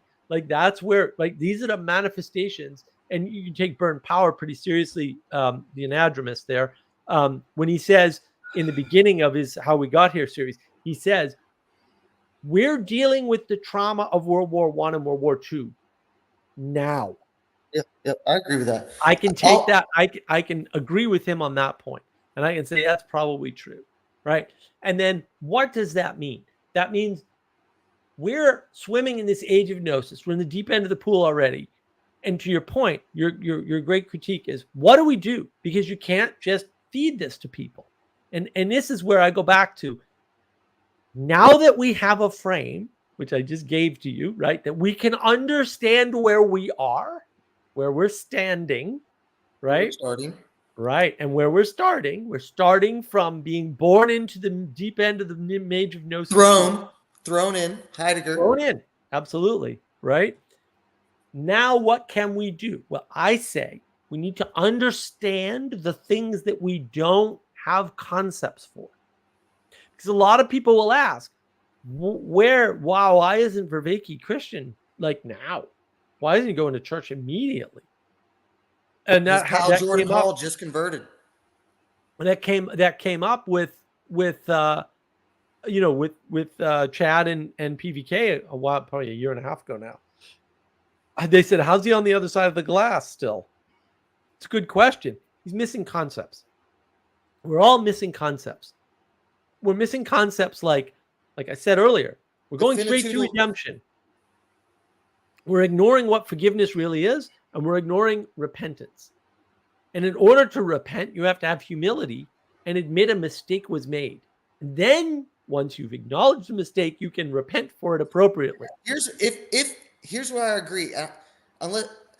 Here's where I agree on the societal move is until if what you just said as a bigger pattern is until as a community and a society we recognize our mistake and where we have kind of gone wrong as a whole, that's the beginning. I actually think, and now that I say it out loud, it kind of seems obvious. I don't want to sit here and obviously there was a lot more eloquence in what you just said, but I think that's absolutely correct. I think it's going to be a community that has properly recognized, or a society, that has really reformed and repented for what the hell has gone wrong. That's going to be and then only then can you even think about what so it's really, it's like all the other stuff is kind of just mute until that first recognition, that repent, that man. Right. And then when you figure out for an individual situation, we'll say, right, so when you have a person who's trying to be an individual, when you figure out which of those concepts they're missing, then you can help them. And it's a very tricky thing. I'm not saying everybody can do this. I'm saying that we've had quite a bit of success doing it. We've actually done it, right, many times. You can help them, but you need to be able to figure out where they're stuck. And that means talking to them. And so, as I said, this week and today in particular, we had sort of hopefully a breakthrough. We'll see how long it lasts, about self-transformation and the silliness of the term. And the thing was, you have to get the person unstuck from the idea of self-transformation before they can become better. I'm so glad we got here, because this is where I wanted to kind of land here and I think and I don't want to be too harsh with my words to you, man. You've been a very gracious host and conversation partner. But in some of the critiques and the wrestling that you have done with me today, I think I have landed. I think a lot of it has landed well. I think I've my perspective has been a little bit rounded in the Mark Lefebvre color today. I know that's mixing metaphors, but we're dealing with complex stuff here. But here's what I would say in the Socratic JV. Socratic, as my hero kind of, Jesus, Socrates, and Buddha notion would be, here's where I would offer is, then can you mark for me, and this is kind of with the good faith, but can you steel man for me that little sliver, that notion of and I would say, I don't want to use the self-transcendence because we kind of just poo-pooed that, but what is the steel man, the proper, small, narrow, here's where it is useful notion of an individual, of let's not even do that, of a single person that is trying to participate in the highest good. And I kind of gave you a little bit of hint of where I think it is there, but I think you get where my question is. Can you steel man that part that we've kind of been beaten up now? Now, can you give me? Okay. Sure, I can. Okay. And this is what no one's talking about except Peterson, I would argue. you as a person have a responsibility, not only to yourself, but outside yourself. Yeah, And the because there is no single responsibility- self, right? Right. But the responsibility that you have as a person that you see in the world has to be taken seriously enough as a responsibility to yourself at the same time. In other words, you can't look at the world and critique that without also looking at yourself and critiquing that. And that will engender humility. That is There's the the sliver salvation of of the world. there's the sliver of individualism that we can stand on. That don't go haywire with that, Yeah, because you don't. like Right. You don't want to and take away honestly, to give agency. the devil his due, any metaphor like that, this is the thing of liberalism of modernism, is this infatuation. I think it's this left brain thing of, I've got the idea, this having mode confusion, this modal confusion. It's like none of this stuff it's just like what happened with me, the exemplification that happened with me 5 minutes ago when you said, but you can't make knowledge the highest good. I was just like, duh. That's the thing that all the sacred, the cat is like, is once that clicked, it's like, yeah. You had it all, like you had all the knowledge, and it didn't click until the participation in the conversation, right? Yeah. Right. And then right. So I can redeem all that. I just did it. Like on this live stream, I just redeemed conversation as a way to save the world. Yeah. Sure. But it's not conversation, it's doing the work. What's doing the work is me figuring out what you're talking about and then showing you the frame, right, that allows you the insight. In a beautiful way, we just exemplified what we're trying to talk about right here. Exactly. And then your responsibility is to be open to the insight. Yes. And that's the thing no one's doing, right? Yeah, exactly. Exactly. That's exactly the right response. You need to be open to the insight. You can't still defend, I'm going to get a book and read it. You can't still defend, I'm going to figure out what the masters meant. You can't still defend, I'm going to go to a guru for 6 months or 6 years even and do the thing. You can't defend that anymore. And that's the problem. I feel like one of the things, and again, I don't want to oversimplify a lot of the eloquence and the depth that you've had, but I think one of the things that where my brain is going is the McGilchrist thing. Is I think you're trying to remind us is like, hey, the right brain, I don't want to cuss, but you jokers, the right brain is the master, and I obviously even that again. I mean, the master is the master, so let's be precise. But even that, I'm sure you don't want this right brain dominated world. But what we have today is this grotesque left brain having mode, chasing the proposition. And it's like, no, I think this step back, this bigger picture, this right brain notion can really say, it's like, hey, even that notion of individualism shouldn't be worshipped. There's a grain of truth there that the left brain can model and we can work with, but it's like, this is the right brain's the master, and the ultimate good is the ultimate good. Speak with it with ultimate humility, and the fear of God begins is this beginning of wisdom. Right. No, well said. I like that. Yeah, and I think that's the problem, is that people are associating, we'll say, individualism with agency. And when you speak against individualism, they feel that you're speaking against their personal agency. And we kind of touched on that in the opening with the action thing. And I go to, he actually just passed, Dr. Michael Suger. There's a few of these YouTube, you know of him. There's a few of these YouTube philosophers that I really became fond of on my journey here, and he's one of them. And anyways, he mentions this acknowledgement of the structures that we participate in, but the structures remove agency. Structuralism removes the agentic, and I think too, I want to just touch on, for the agency conversation, since we did kind of finally bring it in as explicit here, the free will conversation comes right in, floods right in when you open that door. And so, I've said it to Jacob, and I'll offer it to you. I don't know how much longer you want to go with. We're kind of stretching here now, but my move with the free will thing is degrees of freedom with the agent arena dynamic coupling. With those two ideas, my brain, my cognition is able to maneuver that obstacle. Like it doesn't put, there's no blockage for me. Right. Because I understand that there's a degree of freedom for what we and I am able to do in reality, and that there is this, we are the beavers, you know. I mean, it's like we're in the, what do they call it, the Paleocene right now. Anyways, we're in this the age where man is affecting the environment. I can't think of the technical term. Right. There was just a documentary about it. I can't remember the technical term. Yeah. Well, it's one way to divide it up. I think, again, the problem is that people don't understand what freedom means, right? Freedom from versus freedom to, and they don't understand what agency is. And the bottom line is that structures allow you agency, because without them, there's too much choice and you get analysis paralysis. There's a dynamic dance. Exactly. And you need that dance.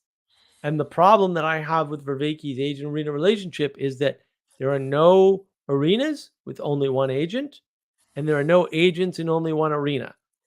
And when you add that, then everything sort of falls into I place. think it's just we're kind of coming into that same pattern. Is what he's starting from is that he's coming from a cognitive science. You know, he's coming from the Western. It's like he's coming stuck from an individualistic perspective. Yes, he's stuck from the get-go from your critique. Exactly. Man, Mark, I think we're. Anyways, I'm enjoying this so much. I don't want to love bomb you too much, but I'm really. And I'll say this too, and I'll just put the elephant in the room. You know, because I am the extrovert. You know, you have a little bit of a reputation in TLC, and again, you've had some pushback here and some stiff, what I call wrestling with me here. But man, you've been a fine, gracious host. Because here's the thing, Mark, and here's why I think it's so valuable. Like the Jacob, and at the end of the day, what is going on a lot, and why these communities, distributive cognition works, is because this propositional teenage age, the age of Gnosis, puts you in the age of bullshit. And so we are struggling with sense making. And so one thing that is cannot be allowed here is nonsense. And you and Jacob do not put up with nonsense. And I'm the same way. And I think JV, that's why I think his vocab is so fundamental, not only because it links the different pools and communities with such a profound cutting edge vocab, but it also, there's not I mean, you're well read enough and intellectual enough to where you have some critiques, and he's not Jesus, okay? So his work is able to be critiqued. He has even offered critiques of it, by the way. JV has offered critiques of his own work. But the fact is there is a no nonsense to it. There is a, hey man, here's the cutting edge cog side that just rebutted everything you just said, but there is that aspect to it.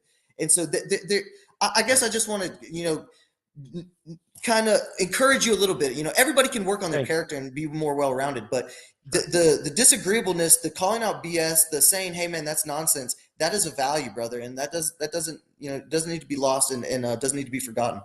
And it's not on me. Thank you. Yeah. Ethan, if structures didn't provide freedom, we would never seek advice or counsel, right? Sally Joe, discipline equals freedom. We sailed beyond the TLC waters because the taxes were BS. Peterson's fear forever. Yeah, and look, I mean, I think that's part of the problem is we need filters, right? Jacob's good at filtering, right? And I'm good at filtering.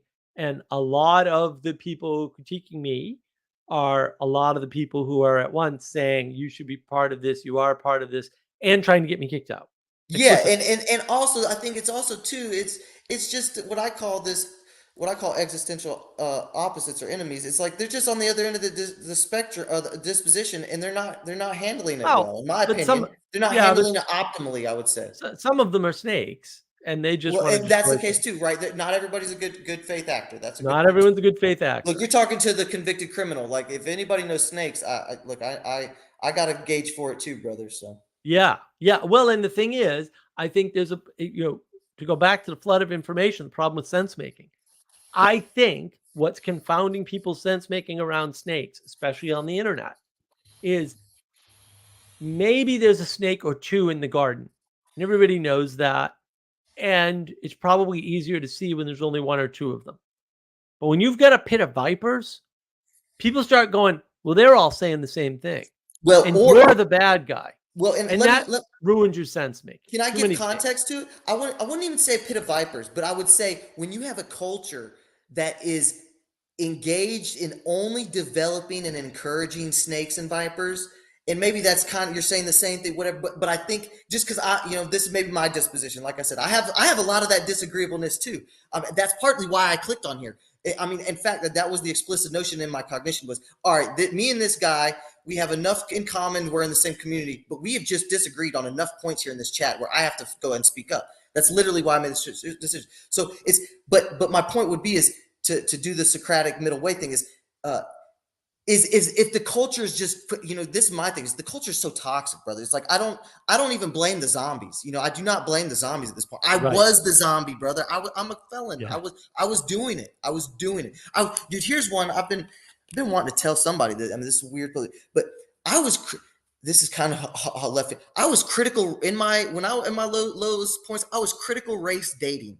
If you can use your imagination to understand how that was working, I was manipulating the racial dynamics of the social discourse to get laid. Wow. Okay. And by the way, if you can wrap your mind around that disgusting low point in my life, it worked.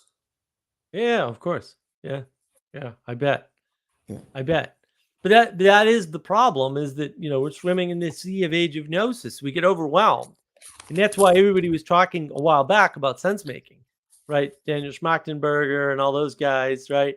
They're all talking about sense making, but they never bothered to figure out, well, where are we standing? Well, we're standing in a flood. Well, that's why sense making is important. It has nothing to do with anything else. There's just too much stuff to make sense of. We'll see, and that's why I put JV at the pinnacle there, because I think nobody has and maybe you would say JP as well, and I think JP there is too. I think JP as a character and as a man is definitely an integral, profound, role in this moment. But where my shtick is for my lived experience and my journey, and what I think is gonna get to the culture in my weird way, I guess. Now that I'm saying it out loud, the left brain culture, technical culture. The cutting edge cog side can cut through. It cut through for someone who was still kind of had the residue on me. I was broken out of a lot of that old way and worldview and lifestyle, but it's still like I came to this little corner into Christianity and to the Neoplatonic view and to kicking and screaming, but still had all the life experiences to all make sense. It was so irrational looking back. But it's like, but my point is that's where I honk the JV horn. That was the most profound thing to help me make sense. All the schmuck number, all the other playing the political game. It's like, that stuff was neat. Evolutionary biology. When that Joker, and it happened within the 30 minutes of the first episode, when he broke down how we started tracking the moon and calendars, I was hooked. And I've watched the series multiple. Well, look. None of what I'm doing now happens without Vervaeke. None of it. Not Peterson. Yeah. Not Peterson. And I think you give more credit than a lot of people in this corner, and that's one of my bugaboos. It's so disingenuous to me. Every other word out of their mouth is one of his vocabulary, and I'm like, and yet you guys over here, it's like there's a fundamental aspect to what Vervaeke's work has done that if I agree that the YouTube manifestation, I 100% agree that is a Peterson phenomenon. But to not recognize what this guy's cognitive science vocab has done, it's like that's almost a turnoff for me. But we've taken a lot of his work and used it because Peterson's a phenomena, right? And he talks about meaning and whatever. It's very pragmatic. I love pragmatism. I'm a pragmatist, so whatever, right? But Vervaeke gives you a science of meaning which we never had before. I made this case elsewhere on Van Nucle's channel. I think it was my first talk with him, maybe even a second. I forget. I'll check it out. There's something super important about that engagement, which is that now you can build tools and replicate some of what Peterson's doing. And I think that's what we've done. Yes. Right? We've taken that language, fixed a couple things that I think John got wrong, right? And expanded the work. And then we use that, and we've been doing this for 4 years now to help people. And we've been very successful at helping people. I'm going to a wedding in Texas the weekend before the Tarpon Springs Symbolic World Summit. And we met him on the Discord, and he was a mess. And he wasn't going to church or anything. And bless him. we ran God him through bless the y'all. program, man. Awesome. That's so beautiful. That makes me so happy, man. Man, And that's Vervaeke's work. Like, yeah, well, okay, that's all what I was gonna say. You just Vervaeke's work. reminded me. I'm guess it might be getting late. I don't know. I have a little scatterbrain, but that just reminded. He has mentioned explicit because I am the JV nerd. That's his dream and goal. He wanted to Right. offer this and then have people in different communities Right. blossom and utilize it and optimize it in their own unique Very way. Protestant. He doesn't want to take responsibility. Just like I love PDK. that. I love that insight. Here, Ethan wants to know your Twitter handle. He's like big on that. Ashamedly, it's probably still, because I've just been off it so long, still probably bathed in a lot of the political BS. But I think it's just my name. Yeah, it should just be my name. I'm not scared. Once you're a felon, you're not scared of your name. In fact, I got a funny story about that coming back to society and redemption of society. I had, I'm from a small town, on a social media, a girl at like some kind of attempt at a dig tried to like reference my criminal record. And the way the joke was for me was, I said, sweetheart, you don't realize that as soon as one becomes a criminal, we reckon with the fact that that record is public and that everybody like the fact that she had thought that was some like surprise on me, that the mugshot was out there. It's just like, sweetie. You didn't know you were in jail? What? Yeah. I think I noticed. Thanks. I love you, Mark. Yeah. Oh, yeah. No, I mean, all the stuff we do, the whole reason why I have a YouTube channel, I mean, all this is wrapped up in Vervaeke's work. All of our work, the knowledge engine stuff, I mean, we ran that by John. He didn't particularly care for it for reasons, but it's all John's stuff, right? We're building on that. Again, I think there should be more responsibility there. And I have the same critique of Peterson and Peugeot and PBK. What I will do for JV, and this is just my bias now, but for JV, he has been so open about his temperament and disposition that is just so not him. Like he's mentioned in his younger days of teaching, this just shows how much of a nerd I am, that how much that was a big part of his development, his social development, right? Because he was so socially inept that becoming the teacher leader role, that interfacing with other people and other humans, which just goes to show you, by the way, how catastrophic freaking individualism is. It's like we have such freaking social, issues and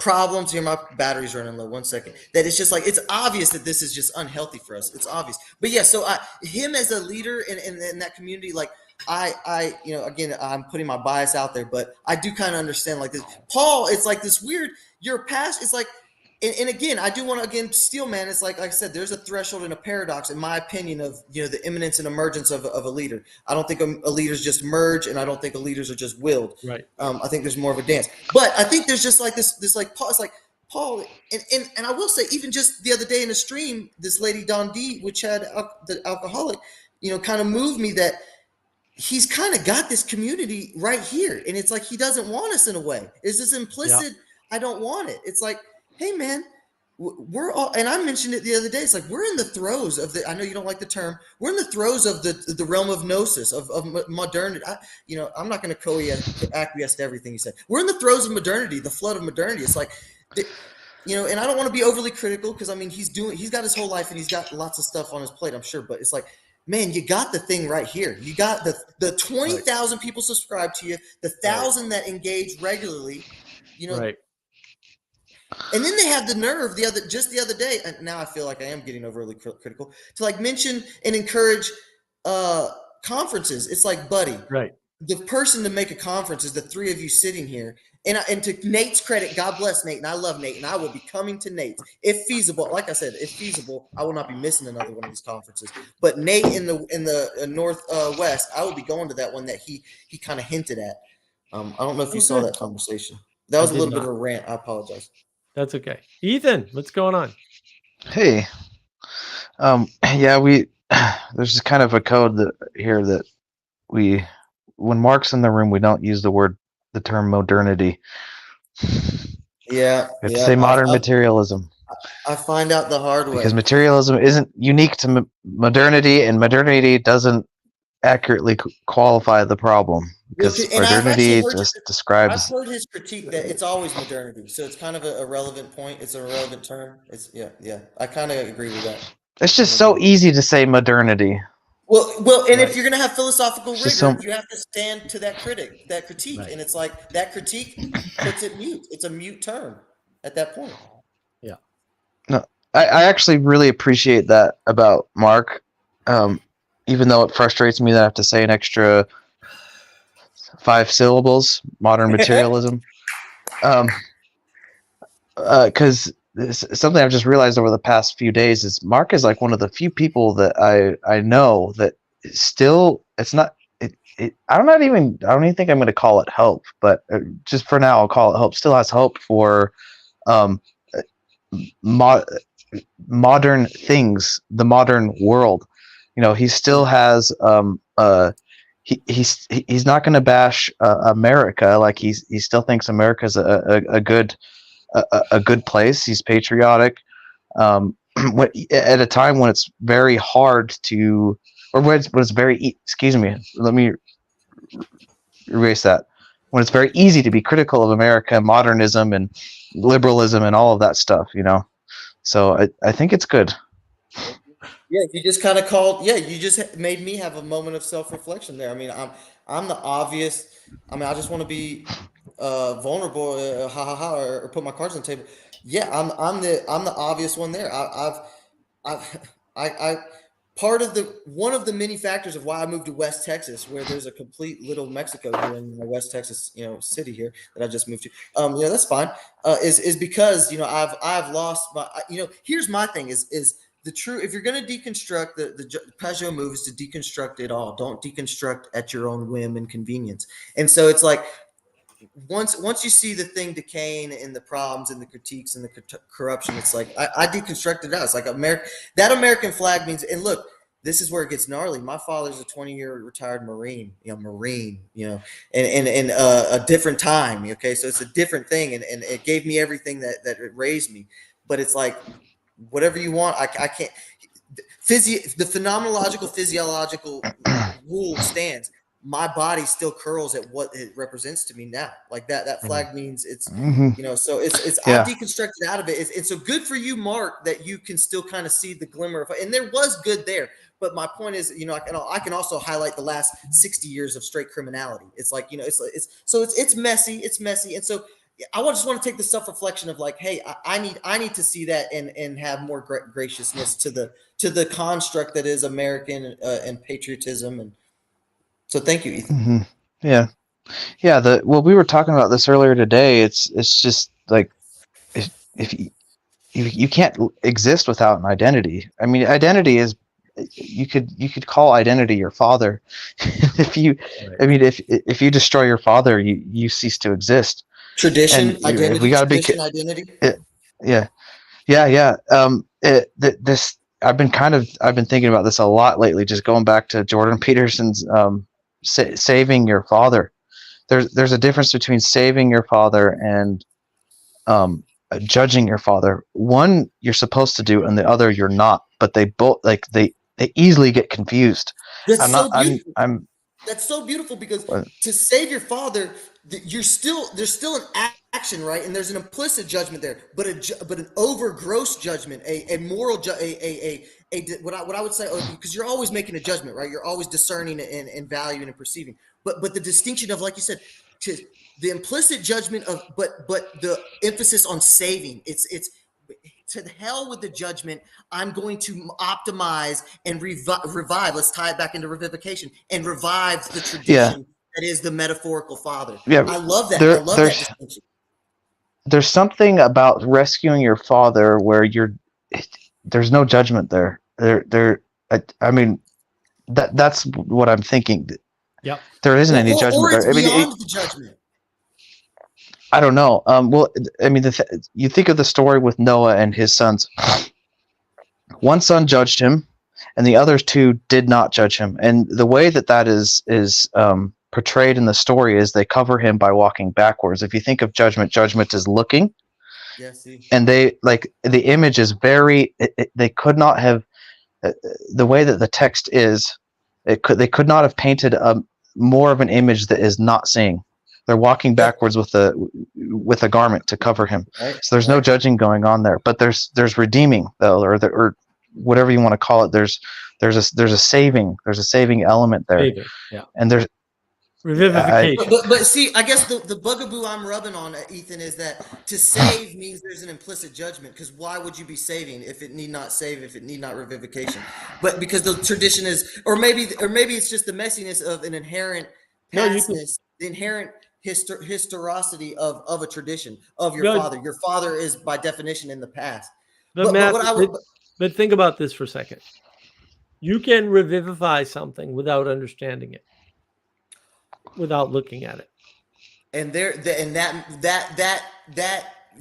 blurs the implicit judgment part, because how can you implicitly judge that which you cannot understand? Ha ha ha ha.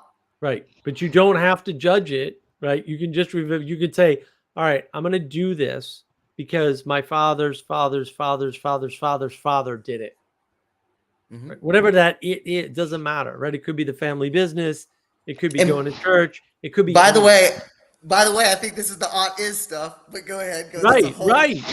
That's a whole different conversation. Well, right, because the problem runs into what's the ought, and the bottom line is, you're a Muppet. I'm a Muppet. We're all Muppets. We can't figure out the oughts. We need that distributed cognition through time. This is where JV doesn't talk about through time to know the oughts. Ought is a hyperobject. Oh yeah, absolutely. What are we using that? Are we using that term now? Hyperobjects. I'm trying to use it to communicate. I'm not. We can push back on the term, but I'm trying to communicate the abstraction. You get my point, though, Mark. Sorry.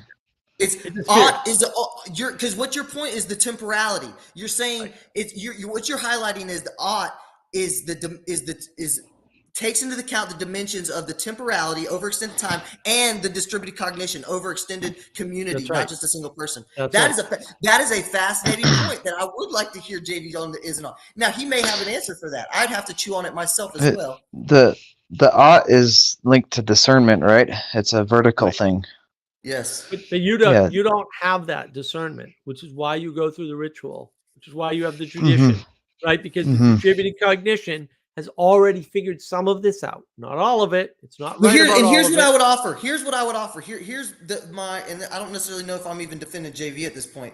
Maybe, I guess, because I kind of have bought into a little bit of his argument there. But at some point, I'm still defending my ideas here too. So, anyways, here's what I would say. Maybe to Steelman. Maybe it's just high, and I feel like this is kind of just at this point maybe a cop out. But I feel you should know I'm doing this in good faith. This is highlighting the blurriness of. I think this is what Peterson does with the pragmatism and the truth. It's like if it has worked pragmatically for millions of years, is that truth? It's like, man, it's like, and Pageau at that point would throw up his hands anyways. Pageau would say it's like, man, that's irrelevant to the human experience. Right. It's like conversations are supposed to be about the human experience. It's like. So there's something there. Yeah, absolutely. And I think that's the distributed cognition through time point is the one that everybody misses. If there's distributed cognition through time, then that justifies tradition. And it justifies you not critiquing tradition too much, right? Because if that's the case, then that distributed cognition through time is smarter than you. So all right. So I think I do know what JV's move would be. Now let's just play for a second. I think JV's offer would be that's implicit. That's implicit. That again, what you're critiquing is the implicit Western scientific propositional stance that I have to start off as JV as being a cognitive science to explain. And I think that would make sense because I think you're absolutely right. There's obviously not an individuality, single, Kantian, Protestant freaking, self inside that's doing it. That's obviously invalid. But I think what JV would say would be that it's implicit that that only now, this is again this modern materialist, a propositional realm of gnosis. It's like the sickness of the atomized individual is now, man. I feel, perhaps it's just a highlighted, extroverted, reaction to it, but it's a unique suffering, to be, still living a pretty great, decent life for all the struggles I've had. I still have some privileges and gratitudes for sure. Yeah, we all do. But yeah, I mean, I think that's when you start to consider distributed cognition through time, that changes the nature of everything that Vervaeke is actually talking about. And I don't think he accounts for it at all. I've never heard him talk about this. But you see my defense of that, right? Is because he's doing the cognitive science, Western, systematic. Yeah, I know where he's stuck. Oh yeah, we know where he's That's stuck. his starting point. Exactly. There you go. We've talked to him. We know exactly where he's stuck. I wish he engaged more. I mean, I tried to work with the Vervaeke Foundation for a year. All right. And that the reasons didn't work out. But I spent a year in meetings with them trying to, build community and do all these things. And, I know it's a different organization now, but, there's a way in which that's not being accounted for. And there's a way in which they're not talking, I would say, appropriately. And I think that's your point. That's how that's his Protestant movement, right. Doesn't know it, right? Yes. It's right. super Protestant that you don't. But I guess here would be and this would be again just kind of the Socratic offering to you. I'm kind of at the edge here of my cognition, or at least what I've thought about here on this topic, would be.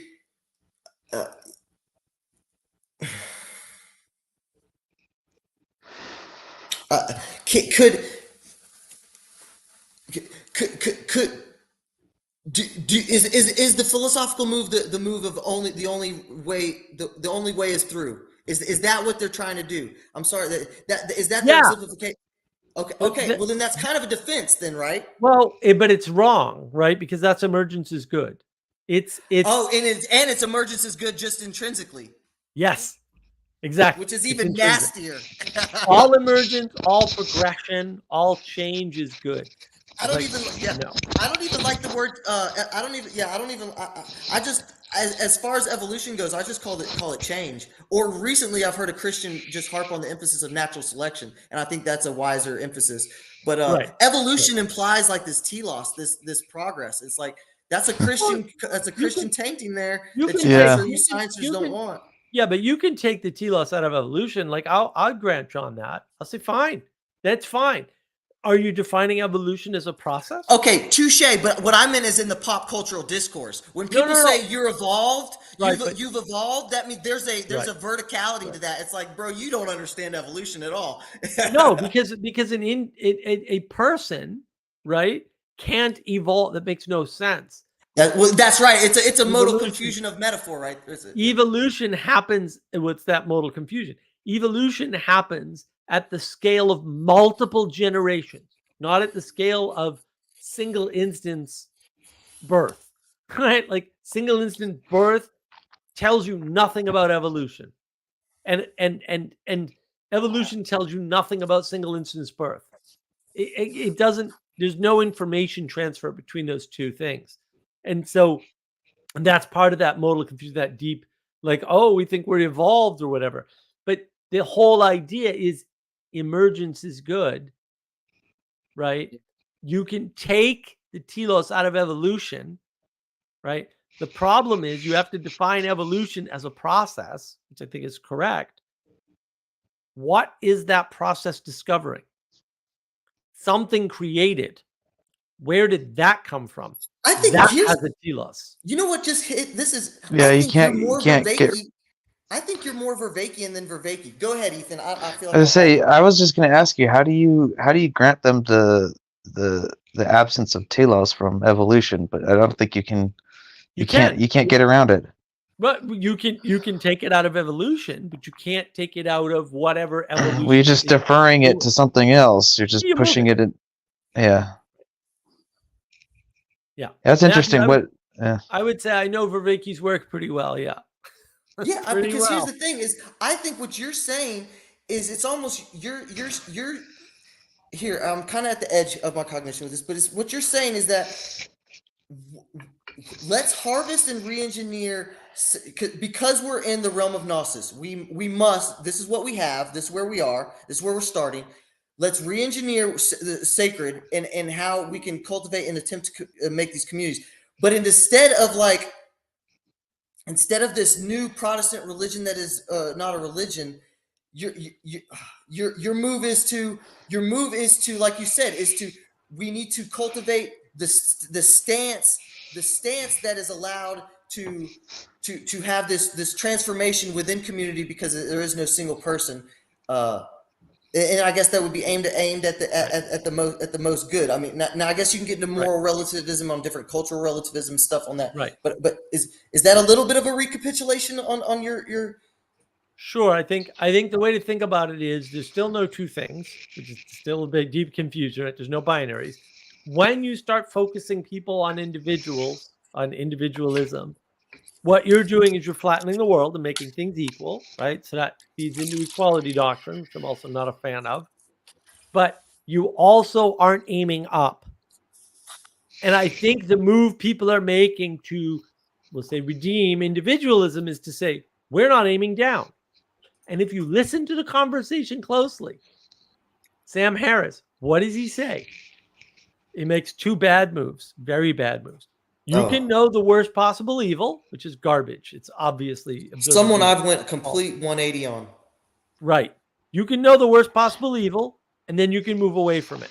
And it's like, okay, maybe, but away in a three-dimensional field means a lot of things. And the least likely away that you're going to get out of those things, you can critique every word in that set of propositions. What was it, Mark? You can't find Mars. You'll never find Mars by going the opposite direction of where it's not. Exactly. You'll never end up on Mars. Well, and here's where Malcolm and Simone, they do offer some good stuff. The negative, negative utilitarianism. That was a great. There's urban monoculture and their negative utilitarianism notions are fantastic. This whatever is useful to remove the most amount of suffering. I mean, that's freaking Sam Harris. It's like, first of all, you say you have this meditation wisdom, the complexity and mysteriousness of what the hell you are, the self is. It's like, you've been navel gazing on that for 10 years, pal, and not really come up with much sophistication about it. And then the notion that you can navigate it again by yourself with the mystery of you are not in a community that has participated in these traditions that have been doing that. It's like it's very uber Protestant New Age in its own way. It's right. And what I have a question on so many fronts. Hold on. And what is it ultimately, right? Because I want to point out this comment from Sally Joe. There is seeing the Platonic, and then there is thinking you are the Platonic. One is useful and one is not. And that's the deep confusion. How do you know that Sam Harris has that confusion? Because when he did his most recent interview with Peterson, when Peterson asked him, like, what are you up to and what's going on? He effectively said, my life is better because I have no one critiquing me on Twitter. Yes, and I know all of the people that I'm talking to are friendly and nice to me. But you know what he didn't say? And even my good buddy Bruce, who's very bright, missed this.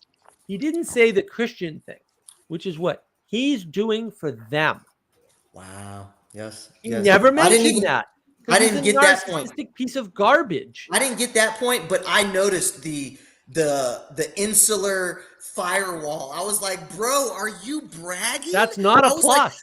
That's not a plus. Mark, I'm a carpenter. I'm a mechanic. Okay, I do not have an education. I listened to that as this is some intellectual hero and I said, are you bragging, sir? I could, and again, let me step back with some humility here. A 180 because I was that guy that was listening to that garbage. Now, I will try to give myself a credit and some bone. I was struggling through a freaking political mess, and he was offering some political wisdom every once in a while. Some pseudo political wisdom on a lot. It's easy to see how the enchantment works. Yes. Yeah. Yeah, in the negative sense, the illusion. I don't like the negative connotation with enchantment. There, I think there's a healthy enchantment, but there is. But the illusion, the deception. Ethan, go ahead. You had a question. I was gonna say the whole Sam Harris thing and his beef with suffering. I mean, that should immediately be obvious to any Christian that's that's you can almost say it's anti-Christian.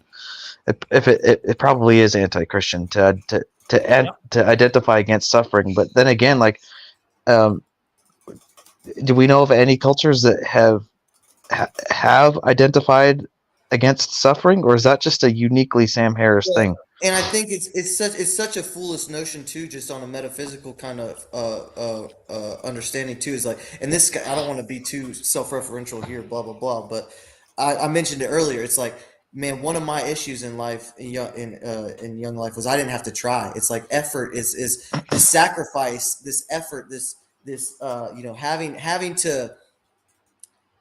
Yeah, effort is a sacrifice. It's having to give up your time and attention and your resources too. And so it's to even think that that's not a part of life. It's like, brother, I ran that when I was freaking 10 to 25, and it ran me right into the dirt, into a jail cell. It's like, okay, Sam Harris, if that's what you want to pump to the masses, bro, it's like, okay, but yeah. I mean, if you think even like I think like Dionysus, right, the god of help me here. I'm not an expert. Yes, He's like he's a god of blissfulness and pleasure, right? But like even the Greeks weren't retarded enough to think that like they knew that there were other gods in the pantheon that were opposed to that. So they know that if you cultivated Dionysus too much, there's something else that's going to eventually come in conflict with it. There's a trade-off there. They weren't. Just read my mind, Ethan. You just read my mind. Right when you mentioned Dionysus, that's exactly where my brain was exactly your point. Was the dance of the gods. You nailed it. You nailed it, kid.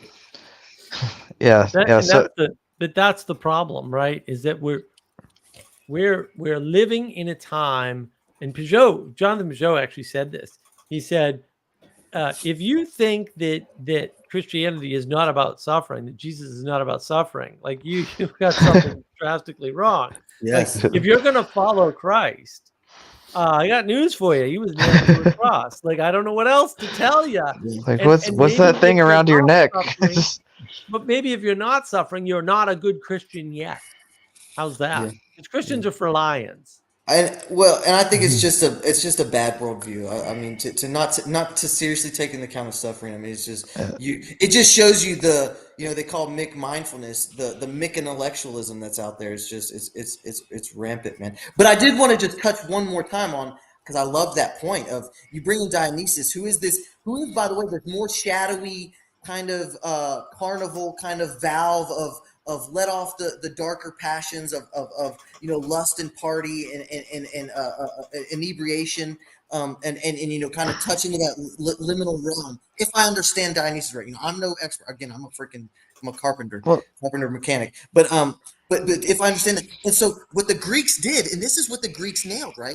Or one of the things the Greeks nailed for sure is they've had the tragedy and the comedy. Okay, so they had these stories, these dramas where, like you said, Ethan, to highlight your point, they danced. These gods danced and interplayed with the human aspect and dynamics and narratives, and that's how they wrestled with the ultimate reality. It's like and my little caveat on that is from what I had heard was what Plato was always wanted to be. That was the peak of their society, and that Socrates had grabbed his ear, being who Socrates was, and said, "No, man, you need this is where the gold is." And Plato found a way, like we do, to synthesize and wrote dramatic dialogues and wove in some of the most profound philosophy into some of the most beautiful art that isn't necessarily a play, but I don't know what it is. I just call it. Well, those were all communally read back in the day. There was no privately read Republic back in the day. Those were, those texts were much different than what we understand as text. Go ahead, Ethan. I don't want to overspeak. Oh, I was just gonna say I don't honestly don't know what genre Plato would be. I don't know how you would. He's a genre breaker for sure. Yeah. Well, that was explicit in the end of the Republic too. Yeah. Well, and I think again that's kind of in that story. What I'm hinting to is that he wanted to master both worlds of really dancing with the artistic, the poetry, the mythic, and the profound, the true, and the transformative. I see you yawning, Mark. Do you want to shut it down, man? You want to land the plane? I am going to shut it down. Yeah. Okay. Let's So- land it. So yeah, I mean, Andre, you have any closing comments for us? No, it was just good to see a very good interaction between you and Matthew. It was very spirited. Yes. good. Yes. Thanks. I Thanks. I'm enjoyed glad this. you got to a lot of good points. Good. All right. Matthew, what do you got to close us out on your end?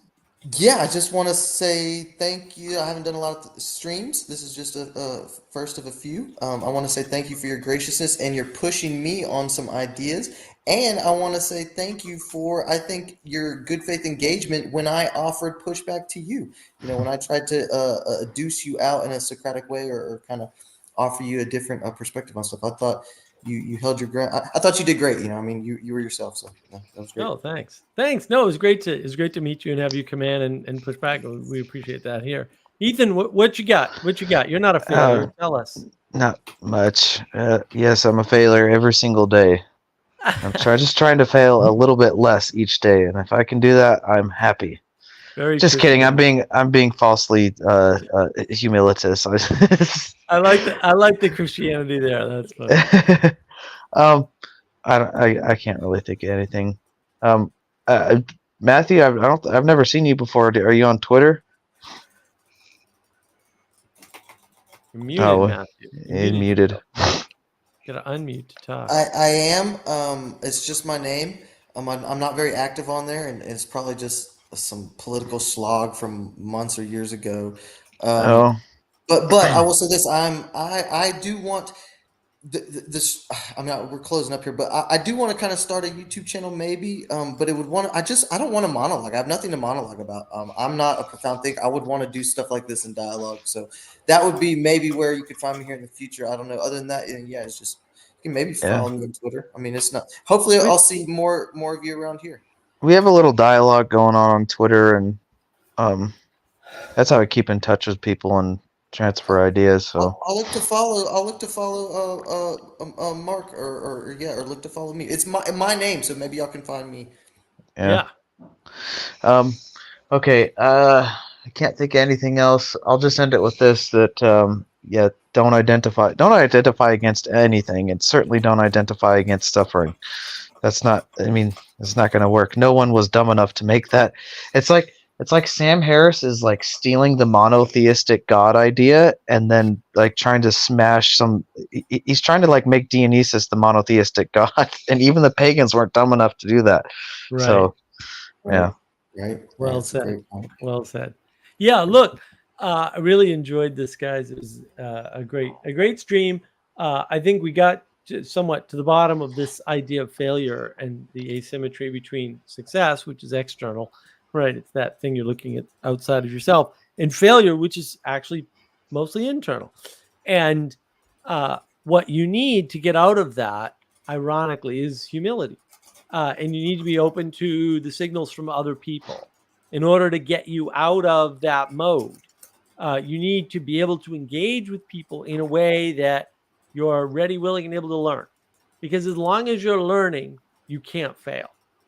And that, I think, is the most important message. And that requires humility. So that's what you most need. And look, I want to thank everybody. Next week is cool. I know we're probably gonna miss 2 weeks in a row here because I got to go to a wedding and then I'm gonna be at the Symbolic World Summit.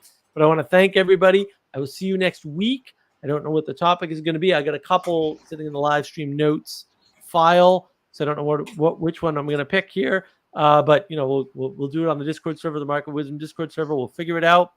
Buy some merch. Comment on some of my videos. If you like what you see, let me know. And have a great week. I'll talk to you all later.